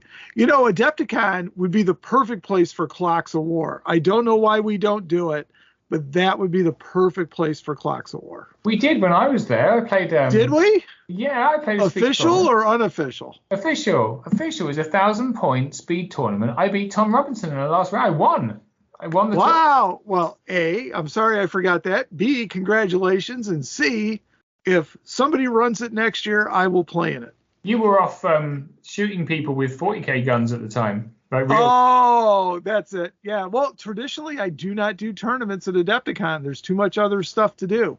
I caved in last year and did like 2 or 3 tournaments. But I would do Clocks of War. I would absolutely do Clocks of War. I'll say it publicly here. You have less time per each game, right? Like you start with 45. Oh, what is it? Yeah, 45 minutes on the clock. Yeah, it's like a 3 or 4 games. You start with 30 minutes and you go 30, 20, 30, 25, 20, and 15. I love it. That'd be great. I support it. So yeah, well, there we go, guys. So it's been another massive episode. Is there anything else we want to touch on before we call it a MUP monthly? I think we've touched a lot of stuff, and I feel like I need to have our listeners take another shot if they're playing my game and mention the old world once more. But, old world, and that's 3 shots for you guys. And on this, have a good night. Mark, by this point. Mark, these guys tricked me into, again, criticizing the old world. It keeps happening. I don't mean to. It keeps happening. Oh, I'm looking forward to the episode. I'm sorry I got hung up at work today. But no problem. That's all, Mark. One thing we haven't mentioned is I wrote an article for Dash 28, dear listener, which ties in very well to our fast MUP campaign. So, dear listener, please get over to Dash 28 and read that. Yeah. That's true, and mine is still work in progress, but it's good. We need more written articles about stuff. Yeah. So, dear listener, if you feel inspired, there's a topic you want to write about, just start putting something together and get it over to Dash 28. I'm sure they'd appreciate the content, and just get more Kings of War stuff out there. Steve, other than the fact you're very drunk, what kind of whiskey are you drinking, by the way? Outrageous suggestion that I might be drinking while talking to my fine friends. It's a very cheap blended Scotch whiskey. Thank you for asking. Oh, brilliant. Nice. In a nice paper bag, or? It's in a glass now. Oh, good. Oh, that's good. That's good. Fantastic. Well, Mark, so glad you could join us at least for the last little bit. But yeah, I guess this is our last monthly for the year, but we've got plenty more content coming, dear listener. But yeah, just want to say thank you to all of you for being such wonderful friends and being on this journey with us. Very enjoyable. And Steve, thank you so much for joining us. As you know, you're always welcome. You're just a very busy man with only so much time. So if we could, we'd have you every episode. But we enjoy you when you're here. Hello, I'm here. There we go. That's the kind of razor wit we've all grown to know and love. Funny to say. I'm just glad I was just excited about Mark coming back to Clash next year. I can't believe it's happening twice. It's like lightning struck twice. Yep. Well, that's what we're working on. Here's the thing, Mark, is that unbeknownst to you, is that Chris has already booked out my orc army to someone else. Oh, well, that's okay. So hear the disappointment in his voice there, Chris. Hear the bitter betrayal. He was. I was disappointed. Yes, apologies, Mark. Yeah, so my very good friend Chris. So we've been friends since we were about 8 years old. He's played a couple of games of Ambush with me, played a couple of games of Deadzone with me, and he's going to come. So he obviously lives in the UK, and yeah. So we don't have Clem, but we have my friend Chris. So I don't want to say you've been replaced, Clem, because that's not what's happened. But we've just found someone else to can't do it us. every year, sadly. You're not being replaced. We just found someone else. Exactly. That's all right. I'll go to the tournament instead. I mean, I don't want to use the word upgrade, but no. At least it's someone you might be able to outrank in the final ranking, Chris. But not sure. Because when he played, he'll lose his first game, and he's really smart. He'll lose his first game, and then he'll just be better at it than me for the rest of the time. That's how it'll work. But Team MUP will take the hit, Clem, because you did so well last year. But we've got some more players into Team MUP. As always, we've done the classic tactic of all challenging each other for round one. So, it's sort of a civil war round one. But it was really funny because I asked someone who was there last, without mentioning names, because I don't think it's fair, someone that Mark played last year and had a fabulous time playing with. And I asked them, oh, yeah, do you want to join our team and for next year? And I said, don't you know how badly I did in the rankings?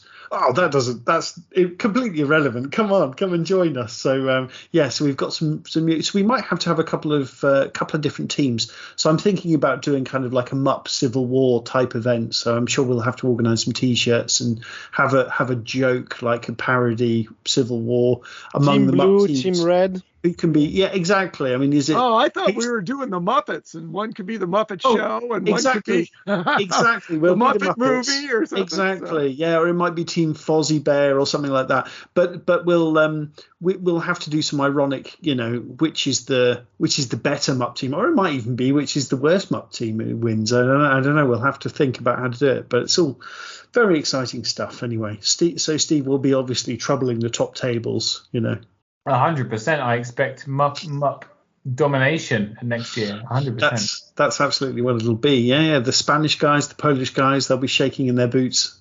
They will indeed, as always. Yeah. Do you think actually there may not be a worse player than me traveling? For because normally the people traveling distances for these tournaments are probably pretty good at these games. Do you know what I mean? Whereas with me, it's sort of the opposite rather. But I think we have a good mixture of enthusiasts and experts, whereby we have many people who travel just for the experience, and we have people who travel trying to smash face, and everyone in between also. So I think the benefit of Clash is that it is a tournament for everyone. It is. It really is. 200 players this year. Yeah. Oh yeah, Mark. Yeah, sorry, it was mentioned earlier. Steve's taken out some walls or something from the venue. I don't know, but he's going to get the up to 200 players, which is pretty extraordinary. That is pretty extraordinary. Holy smokes! I'm working on it. Yeah, they're going to be hanging from the ceiling. So, if you can play in the bar upstairs or something like that. So, to be discussed. There'll be a few more. We're working on it. Super. All right, guys. Well, this is going to be a pretty long episode, as is. So, unless anyone's got any final thoughts, I think we ought to probably call it a MUP monthly. Goodbye, Sounds good to everybody. me. Play games and join us for the Fast Grow and bring in friends. Is my final message. Perfect. Thanks so much, guys. That was a lot of fun. So many times, not enough universe. What's the Thank you for listening to the monthly. And until next time, just remember. say? What's that? Steve, come on. So much universe, so little time. Ah, nice. Perfect. Thanks, Mark. Thanks, dear listener. Cheers, guys.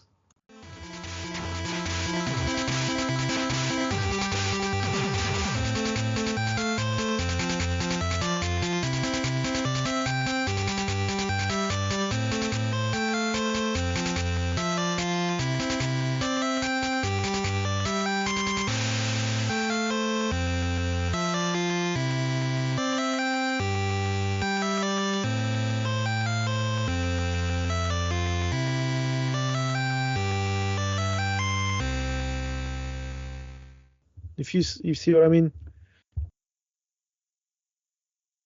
We lost Chris.